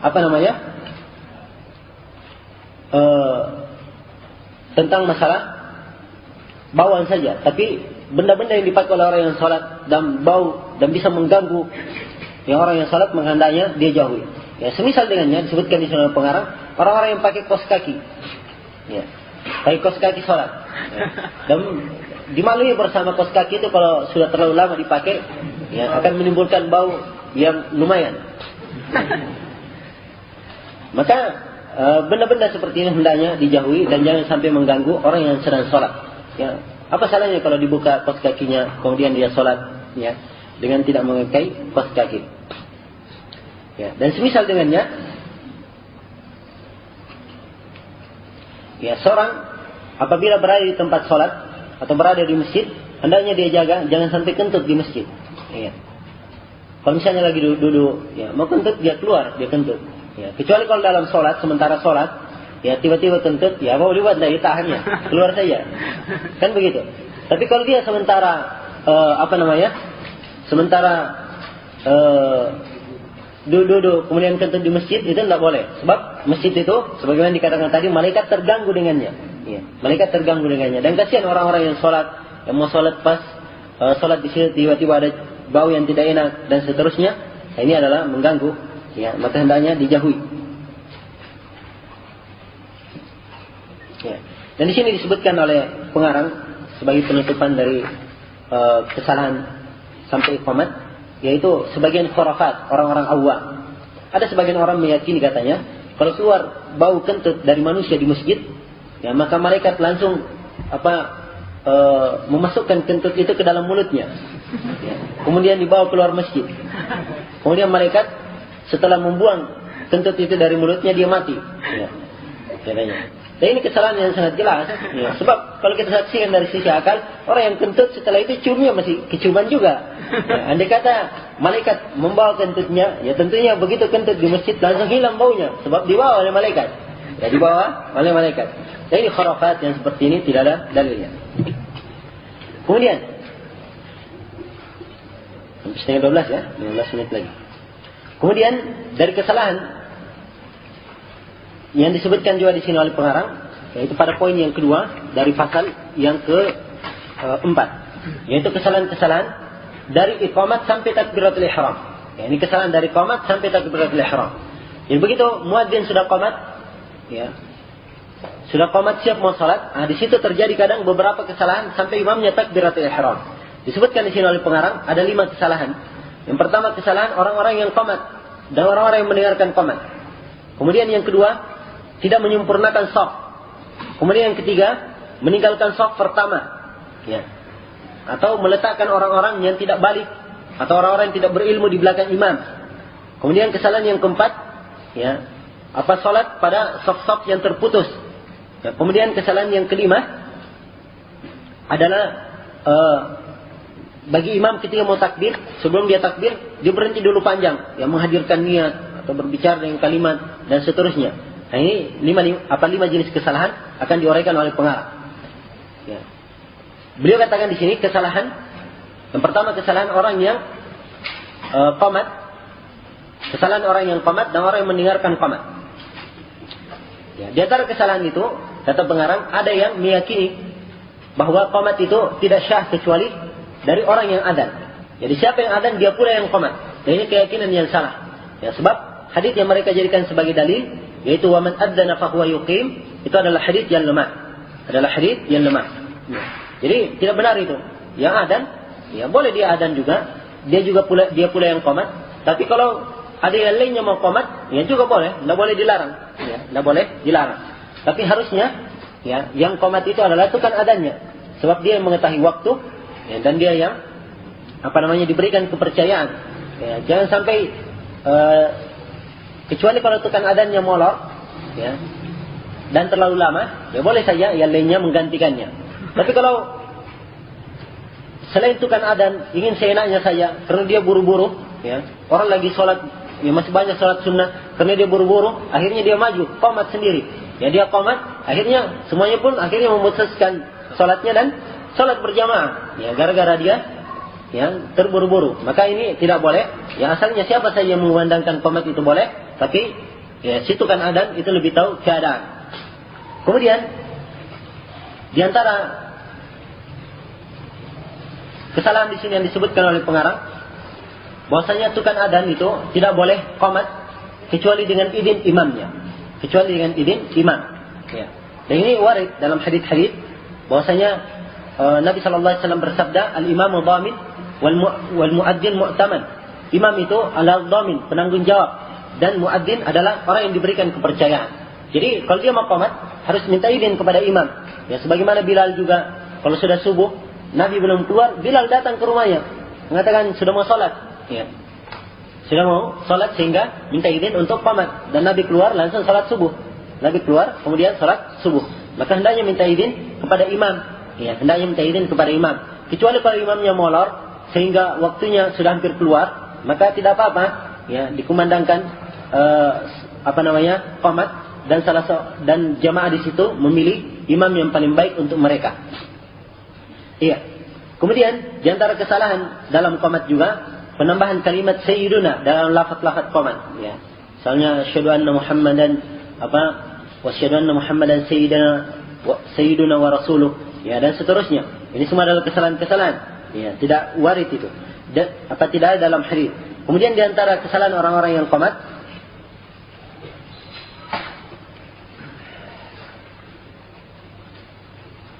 ya situ kan adanya yang qamatnya ini kadang berdiri di belakang imam. Ya. Padahal dia bukan orang yang pantas berdiri di belakang imam. Yang berdiri di belakang imam itu hendaknya orang-orang yang ulil hilmi wan nuha, adalah orang yang sudah balik dan an-nuha, ya, orang yang paling berilmu, paling baik di antara mereka. Itu yang berdiri di belakang imam. Sehingga kalau imamnya salah atau imamnya perlu diperbaiki, orang yang punya hafalan diperbaiki. Ya, tapi kalau itu kan qomatnya dan dia orang yang tidak berilmu duduk di belakang imam, ini adalah kesalahan. Maka hendaknya dia persilahkan yang duduk atau yang menempati tempat-tempat di belakang imam adalah orang-orang yang hafal Quran. Ya, dan di antara kesalahan orang-orang yang mendengar qomat, ya, kalau muadzinnya berkata pada qamatis shalah, ada yang menambah, ada yang menjawab aqamahallahu wa adamaha. Dan ini dalam hadits yang lemah. Ya, ini dalam hadits yang lemah. Ya, karena itu tidak boleh diamalkan. Dan di antara kesalahan dalam poin yang kedua ini, kesalahan dari qomat sampai takbiratul ihram adalah tidak menyempurnakan shaf, ya. Tidak menyempurnakan shaf, tidak merapatkan shaf dan meninggalkan celah-celah kosong. Ya. Dan ini adalah perkara yang salah, sebab Nabi sallallahu alaihi wasallam dalam hadis Jabir bin Samurah, beliau berkata, "Tidakkah kalian bersaf sebagaimana safnya para malaikat di sisi Rabb-nya?" Maka kami bertanya, "Ya Rasulullah, bagaimana para malaikat bersaf di sisi Rabb-nya?" Ya, maka Nabi menjawab, "Yutimmuna as-sufufa al-awwal fal-awwal wa yatarassuna fis sufuf." Kata Nabi, ya, para malaikat menyempurnakan shaf yang pertama, kemudian yang pertama. Pertama dulu dia sempurnakan, sudah sempurna di belakangnya lagi, sempurna di belakangnya baru pindah ke belakang, begitu. Wa yatarassun, dan mereka merapat. Mereka merapat. Ya, tidak seperti sebagian orang, apalagi di Indonesia ini, ya, kalau masuk salat sudah, ya, terlalu banyak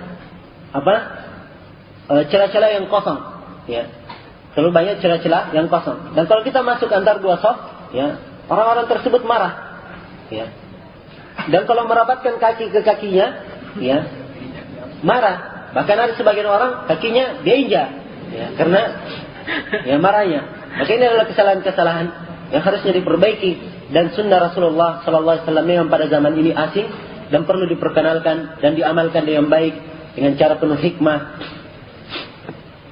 dan lemah lembut, ya, sebab Nabi sallallahu alaihi wasallam juga bersabda, "Walinu bi aidi ikhwanikum," dan lemah lembutlah kalian dengan tangan saudara kalian dalam meluruskan shaf. Ya, jangan karena suruh luruskan temannya, "Ayo kamu maju ke sini." Ya, saking kerasnya temannya tersinggung, akhirnya kakinya diinjak. Ya, maka dia hendaknya lemah lembut, ya, di dalam memperingatkan dan seterusnya. Ya, maka shaf itu hendaknya dirapatkan dan diluruskan, dirapatkan dan diluruskan. Tidak boleh bikin shaf agak menjauh atau ingin ini dan seterusnya. Hendaknya dirapatkan dan diluruskan, dan itu dari kesempurnaan salat. Iya. Dan juga dari kesalahan adalah meninggalkan celah-celah kosong, sebagaimana yang saya katakan tadi, meninggalkan celah-celah kosong untuk syaitan. Dan Nabi sallallahu alaihi wasallam, ya, sebagaimana yang dikatakan oleh Anas bin Malik radhiyallahu taala anhu, ya, kami kalau salat di belakang Nabi, salah seorang dari kami menempelkan bahunya dengan bahu temannya, kakinya dengan kaki temannya. Ya.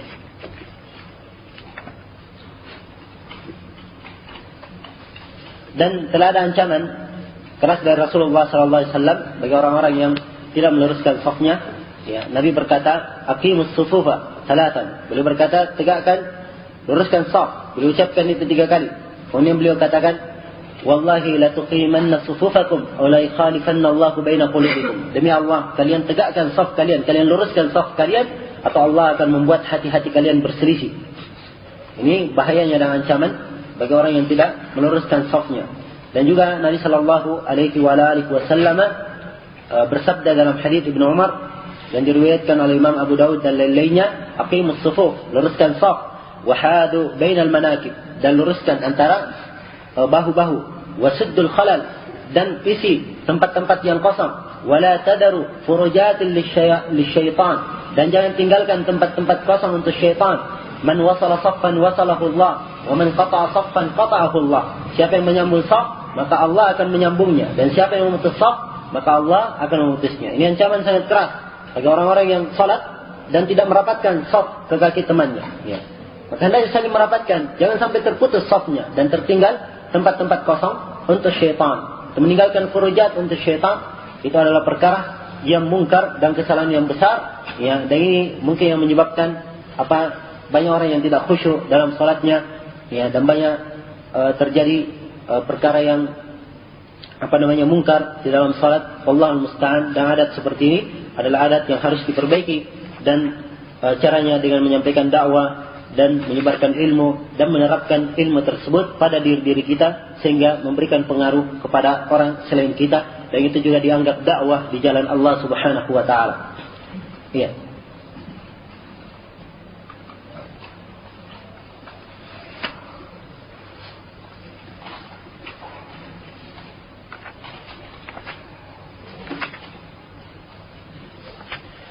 Kemudian disebutkan di sini oleh pengarang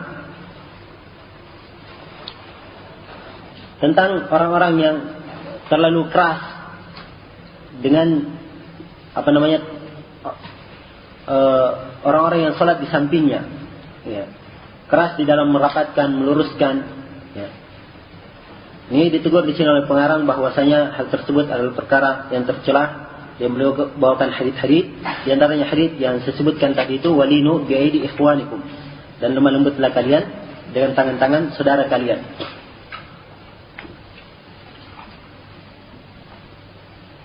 Dan disebutkan di sini juga oleh pengarang tentang keutamaan orang yang melangkah untuk menutup shaf.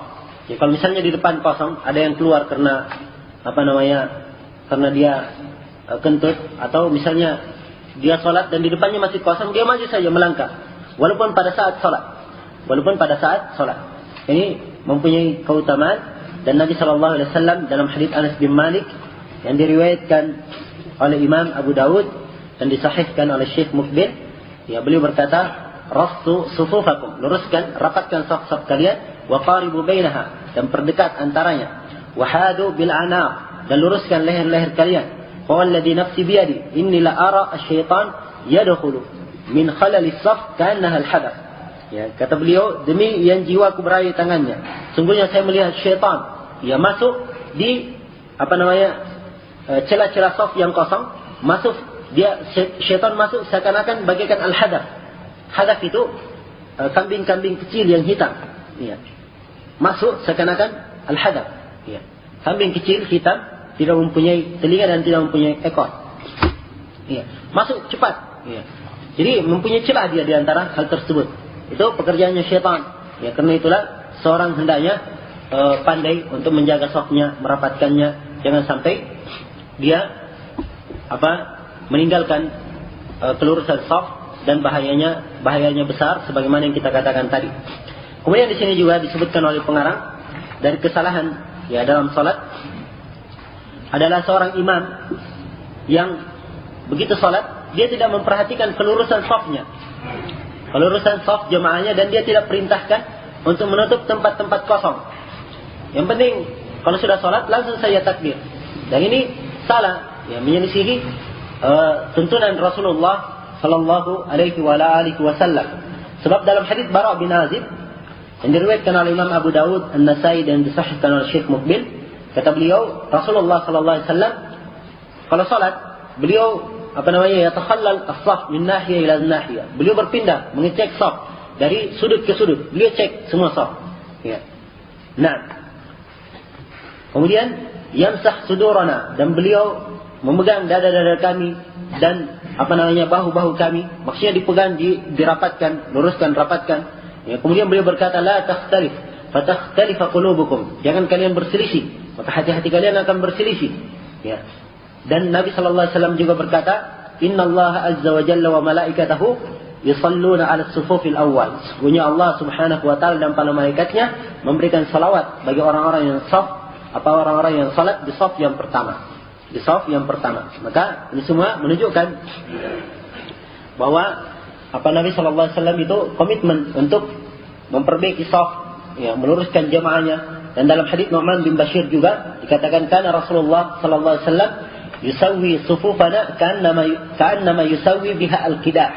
Sungguhnya Nabi sallallahu alaihi wasallam itu meluruskan saf kami seakan-akan beliau meluruskan anak panah. Ya. Anak panah itu kalau mau dilemparkan itu harus dalam keadaan lurus supaya tepat sasarannya. Ya, begitu dibidik maka harus lurus supaya tepat sasarannya, dan ukuran panah itu semuanya harus rata, diukur betul. Ya.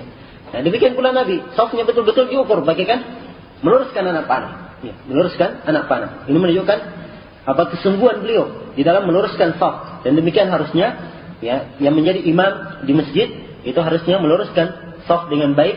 Ya, wallahul musta'an.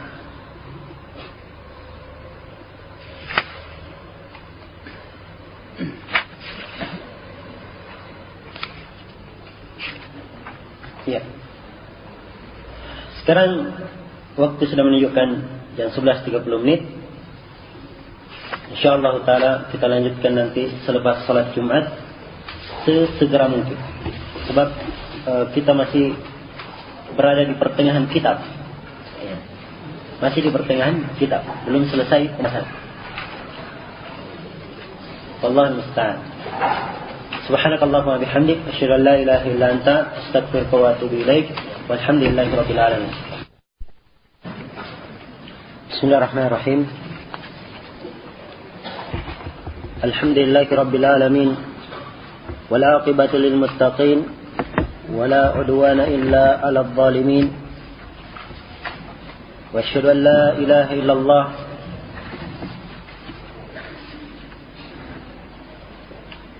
ilahul awwalin wal akhirin. Wa asyhadu anna Muhammadan abduhu wa rasuluhu as-sadiqul amin wa ala alihi wa sahbihi wa man tabi'akum bi ihsanin ila yaumiddin, amma ba'd.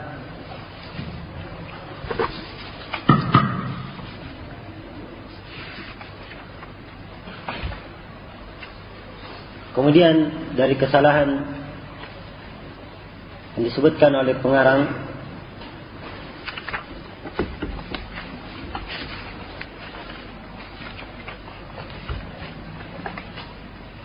yang berkaitan dari kesalahan bermula dari iqamat sampai salat, dan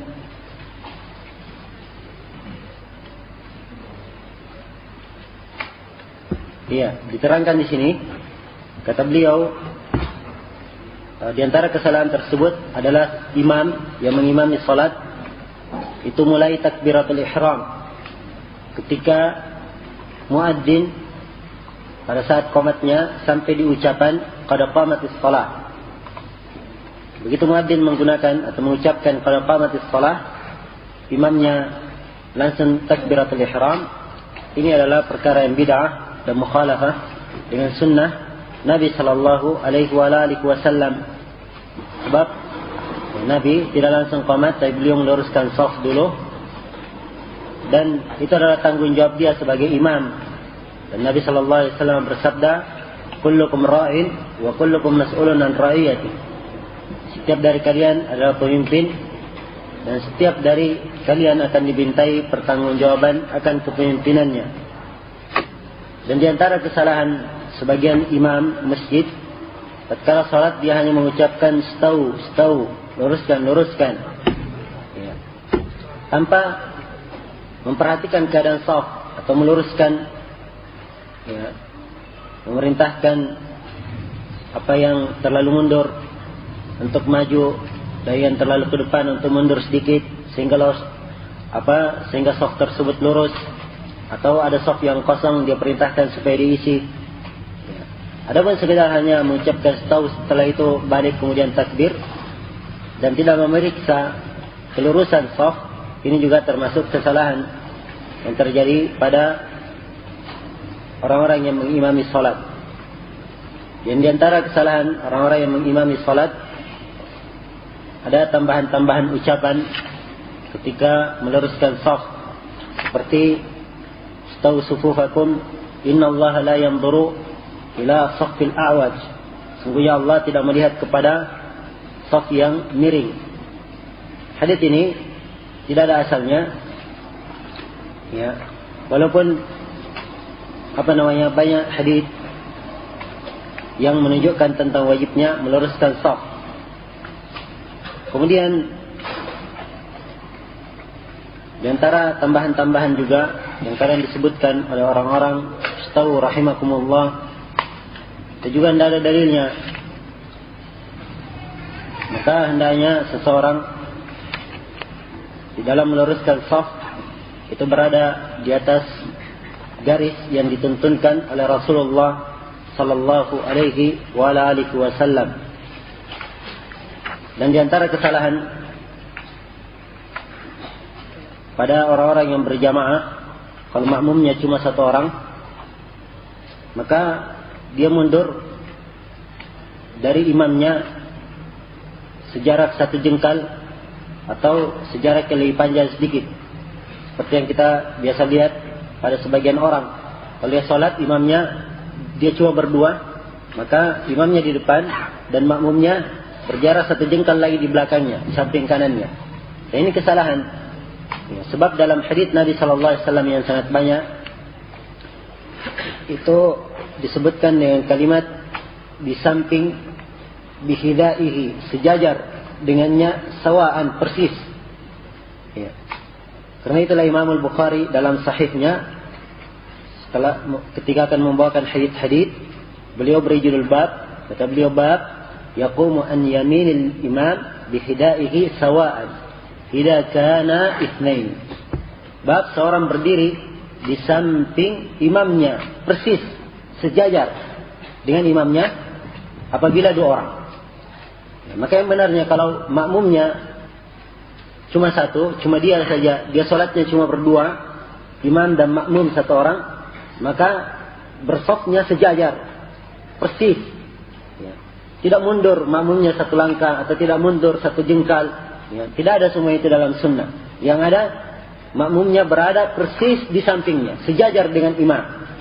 Ini yang ditunjukkan dalam hadits Ibnu Abbas, diriwayatkan oleh Imam Ahmad dan lain-lainnya, dan juga Imam Muslim rahimahullah taala dalam kitab At-Tamyiz, beliau berkata bahwa sunnah Rasulullah sallallahu alaihi wasallam pada seluruh hadits dari Ibnu Abbas bahwa seorang yang salat bersama imam, satu orang, kalau dia salat hanya bersama imamnya, maka satu orang ini berdiri di samping kanan imamnya, bukan di samping kirinya. Dan Ibn Duyan, pengarang Manarus Sabil, mengatakan apabila satu orang salat bersama imam, maka dia sejajar dengan imamnya. Karena Ibnu Abbas atau karena Nabi sallallahu alaihi wasallam ketika salat bersama Ibnu Abbas diletakkan di samping kanannya persis. Ya, samping kanannya persis.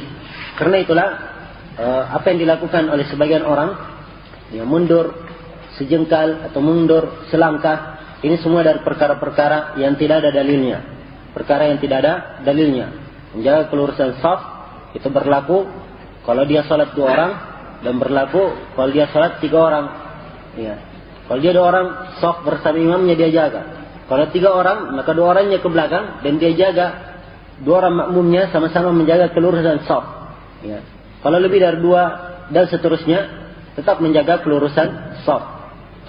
Kemudian di sini di antara kesalahan yang disebutkan oleh pengarang ketika sudah mendekati sholat adalah orang yang sengaja meninggalkan shaf pertama.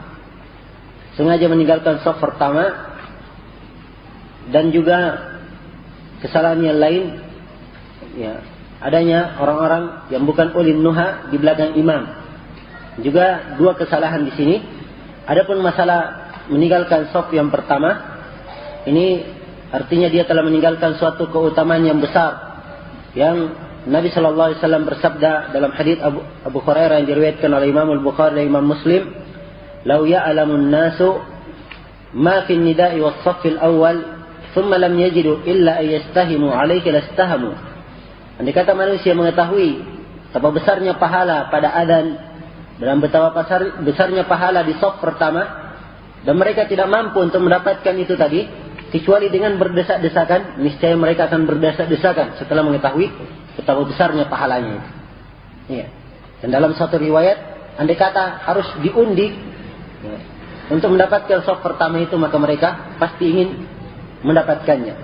Dan juga di dalam hadis Abu Hurairah yang diriwayatkan oleh Imam Muslim dan semisal dengannya hadits Anas yang diriwayatkan oleh Imam Al-Bazzar yang disahihkan oleh Syekh Muqbil. Rasulullah sallallahu alaihi wasallam bersabda, "Khairu sufufir rijali awwaluha wa syarruha akhiruha wa khairu sufufin nisa'i akhiruha wa syarruha awwaluha." Sebaik-baik saf laki-laki adalah paling awalnya, dan sejelek-jelek saf laki-laki adalah paling akhirnya. Dan sebaik-baik saf perempuan adalah akhirnya, dan sejelek-jelek saf perempuan adalah awalnya. Nah, ini kalau laki-laki paling utamanya dia di awal, dan paling jeleknya kalau dia terakhir.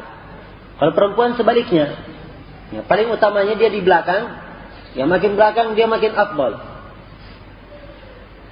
Kapan dia di depan, maka itu adalah jelek, saf yang paling jelek bagi perempuan.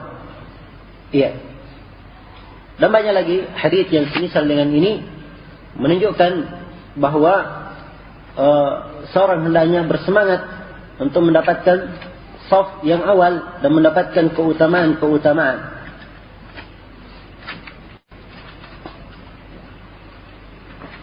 Ya, dan di antara kesalahan ada sebagian orang yang sudah datang pagi hari di masjid.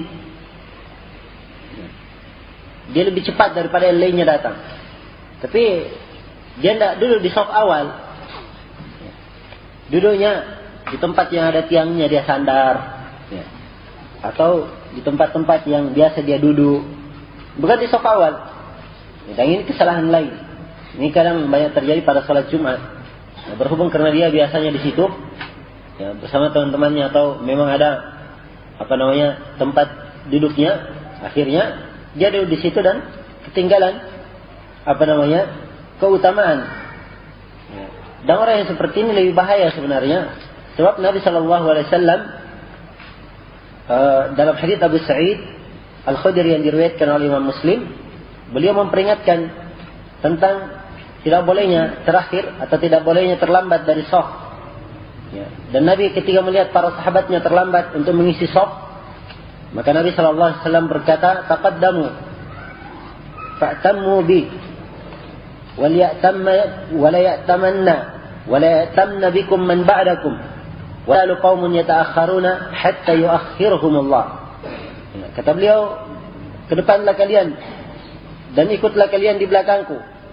Dan hendaknya orang yang di belakang kalian ikut kepada kalian." Ini juga menunjukkan bahwasanya kalau orang di belakang imam atau kalau makmumnya banyak shaf, maka shaf di belakang ini dia hendaknya melihat orang di depannya. Apalagi kalau suara imamnya tidak kedengaran, hendaknya dilihat orang di depannya. Kadang imamnya belum ruku, yang di belakang ini sudah sampai dahinya di lantai. Ya. Maka yang di depan, yang di belakang melihat di depan. Yang menjadi ukuran itu adalah shaf yang di belakang imam. Shaf yang di belakangnya shaf pertama mengambil dari shaf pertama, shaf ketiga mengambil dari shaf kedua, dan seterusnya melihat orang yang di depannya. Ya. Harusnya demikian supaya jangan sampai terjadi gerakan melampaui. Jangan sampai terjadi gerakan melampaui gerakan imam, dan ini bahayanya besar sebagaimana yang akan diterangkan. Ya, maka Nabi berkata, "Majulah kalian dan ikutlah kalian denganku." Ya. Dan hendaknya orang di belakang kalian ikut kepada kalian. Terus menerus ada satu kaum yang terakhir, yang terlambat, sehingga Allah Subhanahu wa taala membuat mereka terlambat. Ya, itu bahayanya, sehingga Allah membuat mereka terlambat, hukuman. Dan ini artinya mereka dibuat terlambat, mungkin dibuat terlambat dari rahmatnya, mungkin dibuat terlambat dari kebesaran keutamaannya dan ketinggian kedudukannya, atau dibuat terlambat dari ilmu yang semisal dengannya. Sebagaimana yang dikatakan oleh Imam Nawawi rahimahullahu ta'ala. Dan di antara kesalahan juga, yaitu di sebagian masjid kelihatan orang-orang awam di belakang imam, ya, dan terus menerus kontinu di belakang imam pas. Dan ini menyelisihi sabda Nabi sallallahu alaihi wasallam dalam hadits Abu Sa'id Al-Khudri atau dalam hadits Abdullah bin Mas'ud yang diriwayatkan oleh Imam Muslim. Kata beliau, "Liyalini minkum ulil ahlami wan nuha, thumma alladhina yalunakum, thumma alladhina yalunahum, thumma alladhina yalunahum, wa la takhtalifu fatakhtalifa qulubukum wa iyyakum wa haysyatil aswaq. Ya. Kata beliau, hendaknya yang ada di belakang saya di antara kalian adalah ulil ahlami wan nuha, adalah orang yang sudah balik, wan nuha, dan orang yang sudah, wan nuha artinya orang yang punya kepandaian, punya kelebihan, apakah dari kepandaian ilmu, ya. Yang ini yang diinginkan secara zahir, orang yang lebih alim, banyak hafalannya dan seterusnya. Tsumma alladziina yalunahum, kemudian setelahnya. Tsumma alladziina yalunahum, kemudian setelahnya. Wala takhtalifu, dan jangan kalian berselisih sehingga hati kalian berselisih. Wa iyyakum wa haysyatil aswaq, dan hati-hati kalian dari suara-suara gaduh di pasar. Ya, artinya sementara salat, ya, suaranya gaduh seperti dalam keadaan berada di pasar. Ini kadang terjadi. Di sebagian tempat sudah imamnya sudah depan meluruskan shaf, gaduh, masih gaduh suaranya. Ini haysyatul aswaq namanya. Dan Nabi sallallahu alaihi wasallam melarang dari hal tersebut. Nah,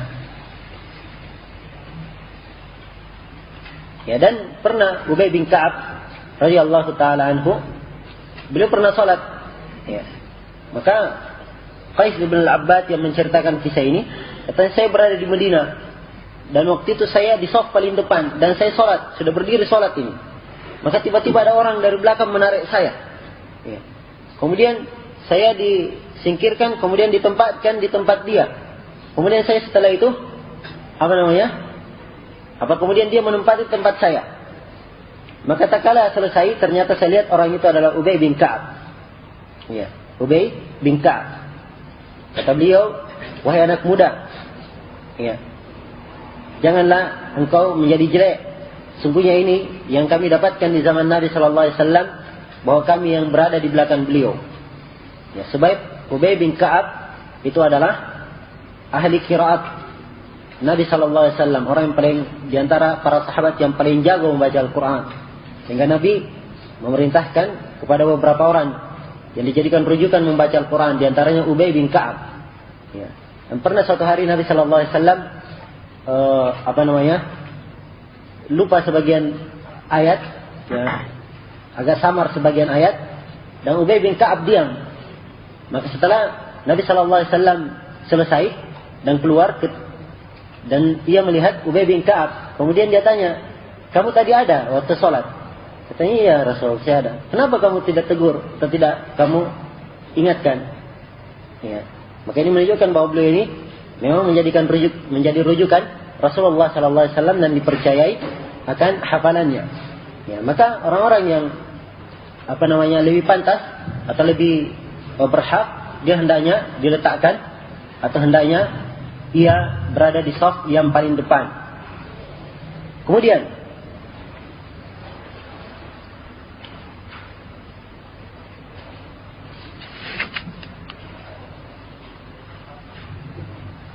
di antara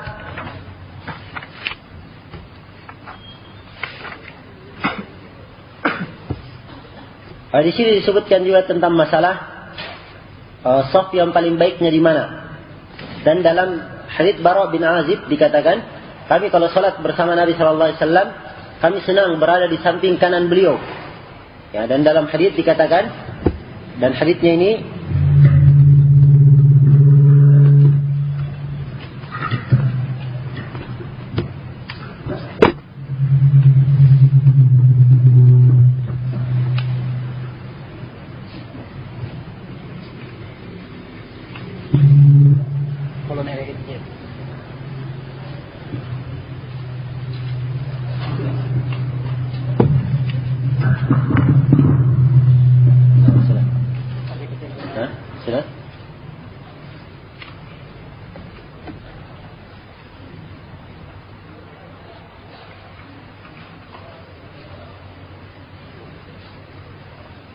dan dalam hadits Aisyah,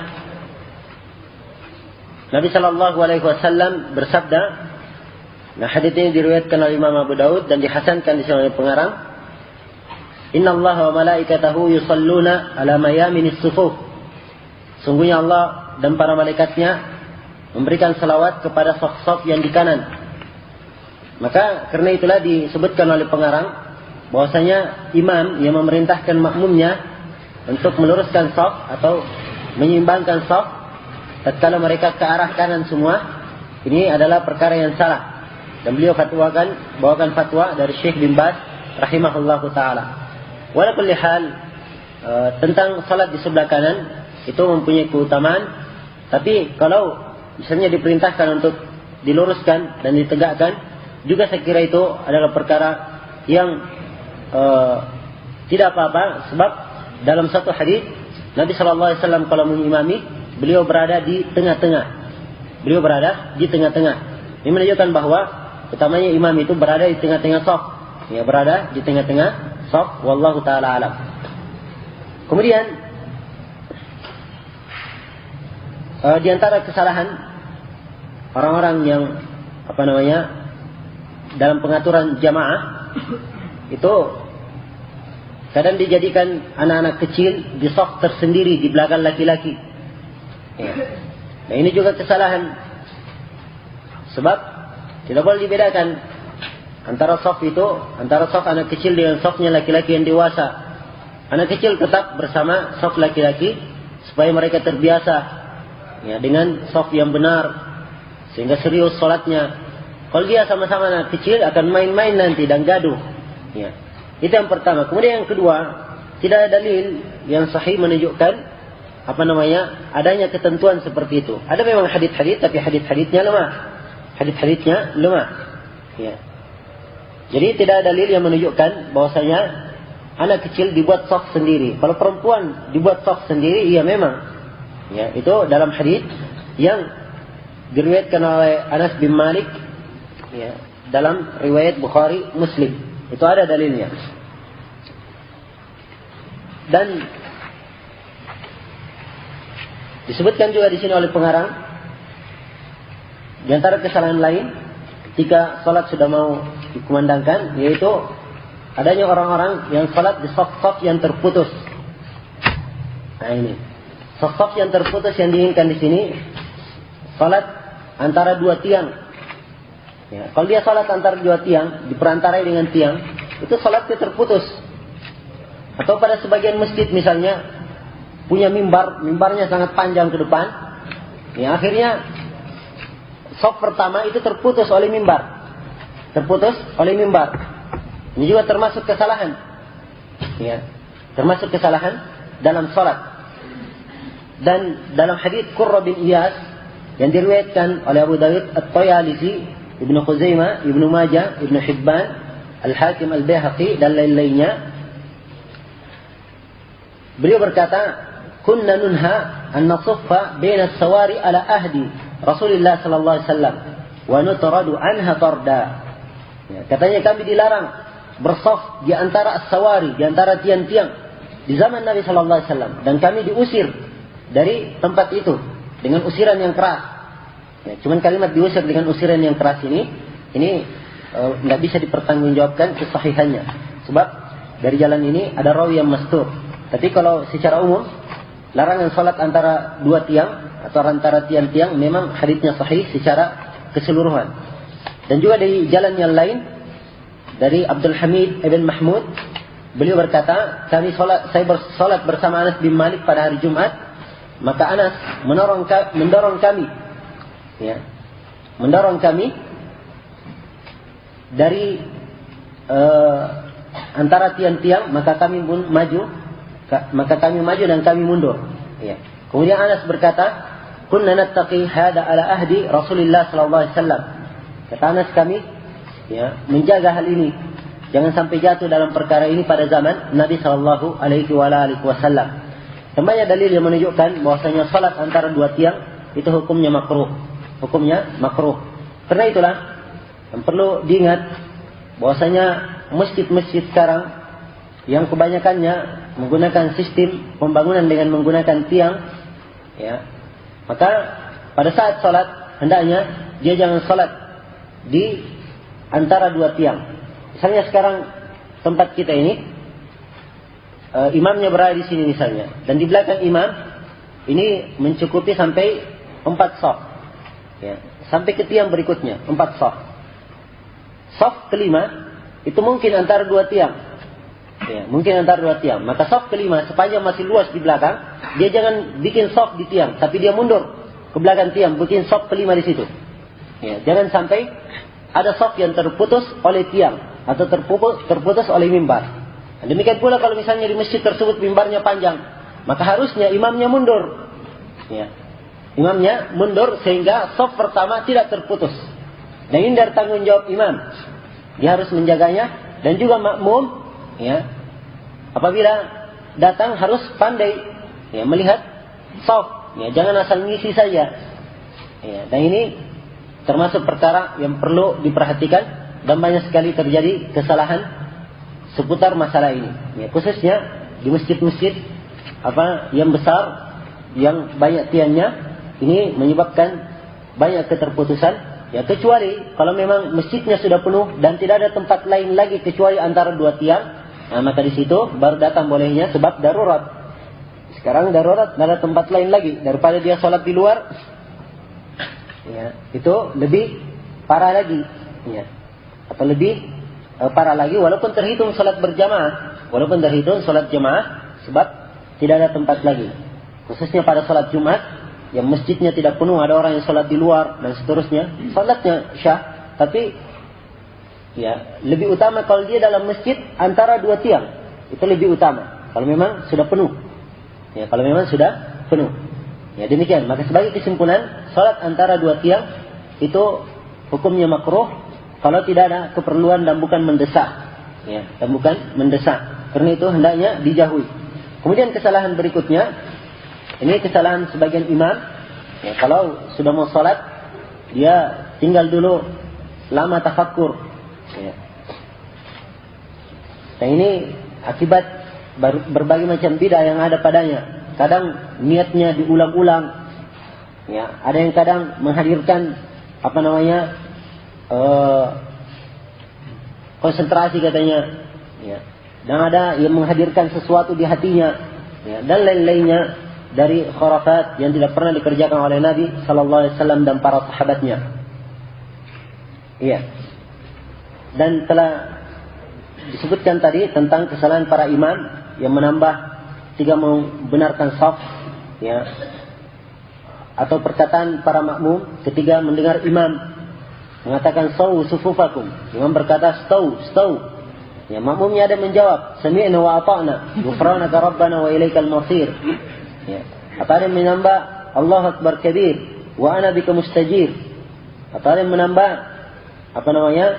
ketika imam berkata stau yarhamukumullah, ya, ditimpali oleh makmumnya alaina wa alaikumur rahmah. Ya. Jadi imamnya mendoakan stau, luruskan, mudah-mudahan Allah merahmati kalian. Makmumnya menambah, ya, rahmatnya mudah-mudahan terhadap kami dan terhadap kalian. Ya. Semuanya ini tidak terdapat dalam hadis yang sahih dan tidak pula terdapat dalam hadis yang hasan dan tidak pula terdapat dalam hadis yang lemah dan palsu. Ya. Dan ini adalah perkara-perkara yang sama sekali tidak ada dalilnya. Kemudian dari kesalahan-kesalahan dalam poin yang ketiga, dalam fasal yang ketiga ini, atau fasal yang keempat, pada poin yang ketiga, tentang kesalahan-kesalahan dari takbiratul ihram sampai ke salam. Atau sebelum saya mulai di sini, ada satu poin yang saya lupa sampaikan tadi, dan ini saya kira penting, yaitu berkaitan dengan hukum mengakhirkan salat. Ya, dengan alasan waktu belajar. Di perguruan-perguruan tinggi atau di sekolah-sekolah umum, ya, pada saat adzan duhur masih jam pelajaran.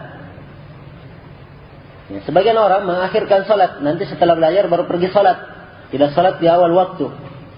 Dan ini termasuk kesalahan. Di sini ada pertanyaan diajukan kepada Syekh bin Baz rahimahullahu taala. Orang ini berkata, didapatkan sebagian kaum muslimin yang belajar di Amerika, mereka tidak bisa menunaikan salat pada waktunya. Ya, salat berjamaah maupun sendiri. Hal tersebut karena waktu-waktu pelajaran, ya, waktu-waktu materi pelajaran di sana, di sekolah, di perguruan tinggi Amerika, sebagaimana sebagian ikhwah tidak mampu melaksanakan sholat Jumat karena panjangnya waktu pelajaran, sehingga selesainya pelajaran itu karena waktu yang sangat panjang, sehingga kadang sampai ia meninggalkan pelajaran secara sempurna. Ya. Maka apa hukumnya seperti ini? Maka Syekh bin Baz menjawab, wajib atas setiap muslim untuk salat pada waktunya, dan tidak boleh dia mengakhirkannya dari waktunya karena sebagian pelajaran atau sebagian materi, yang kecuali kalau dia ini sebagai musafir. Ya. Boleh baginya untuk menjamak. Kalau dia orang yang sakit dan berat, baginya untuk salat pada waktunya, setiap salat pada waktunya, maka boleh dia jamak.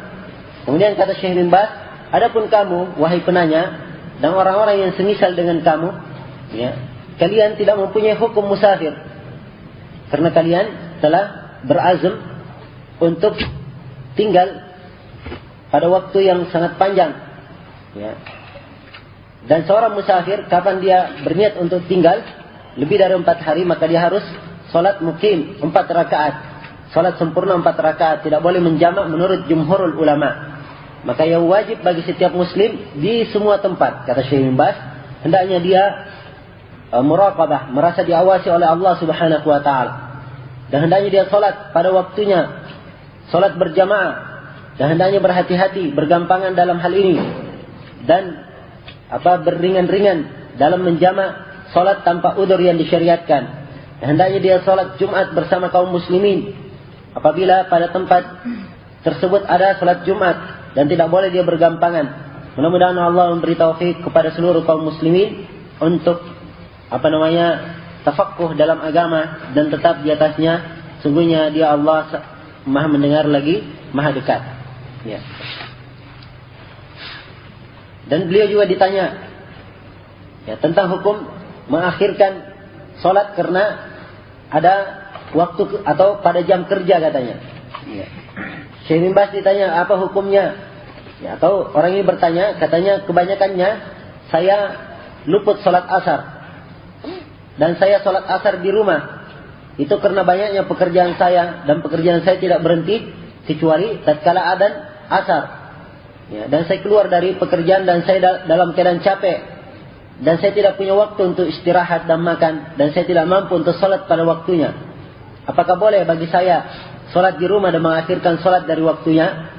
Kata Syekh bin Baz, ya, apa yang kamu sebutkan bukan udzur yang membolehkan kamu untuk mengakhirkan salat berjamaah. Kewajiban kamu, hendaknya kamu segera salat bersama saudara-saudara kamu kaum muslimin di rumah-rumah Allah Azza wa Jalla. Dan hendaknya istirahat kamu dan kamu mengambil makan setelah kamu salat. Karena Allah Subhanahu wa taala mewajibkan atas kamu menunaikan salat pada waktunya bersama saudara-saudara engkau kaum muslimin di secara berjamaah. Dan apa yang kamu sebutkan bukan udzur yang syar'i dalam mengakhirkannya. Akan tetapi ya, yang kamu sebutkan itu dari tipuan syaitan dan dari bentuk-bentuk jiwa yang senang dengan kejelekan, dan terdapat kelemahan iman dan sedikit rasa takut kepada Allah Subhanahu wa taala. Maka hati-hati dari hawa nafsumu dan dari syaitan dan dirimu yang senang dengan kejelekan, sehingga engkau akan mendapatkan sesuatu yang tidak baik akibatnya nanti, ya. Dan mudah-mudahan engkau selamat dengan kebaikan dan mendapatkan kebahagiaan di dunia dan di akhirat. Mudah-mudahan Allah Subhanahu wa taala menjaga engkau dari kejelekan dirimu dan menjaga engkau dari gangguan-gangguan syaitan. Ini jawaban Syekh bin Baz rahimahullah taala, dan dalil syar'i menunjukkan benarnya jawaban ini, bahwasanya tidak boleh seorang mengakhirkan salat dari waktunya. Belajar, bekerja itu bukan udzur, bisa ditinggal. Ya. Tidak mati orang kalau tidak belajar kemudian pergi salat. Yang dapat udzur itu orang yang sakit atau orang yang musafir atau yang semisal dengannya, ya, atau dalam keadaan darurat, ya. Adapun mengakhirkan salat bukan pada waktunya, maka ini adalah perkara yang tercela dari sisi syariah. Kemudian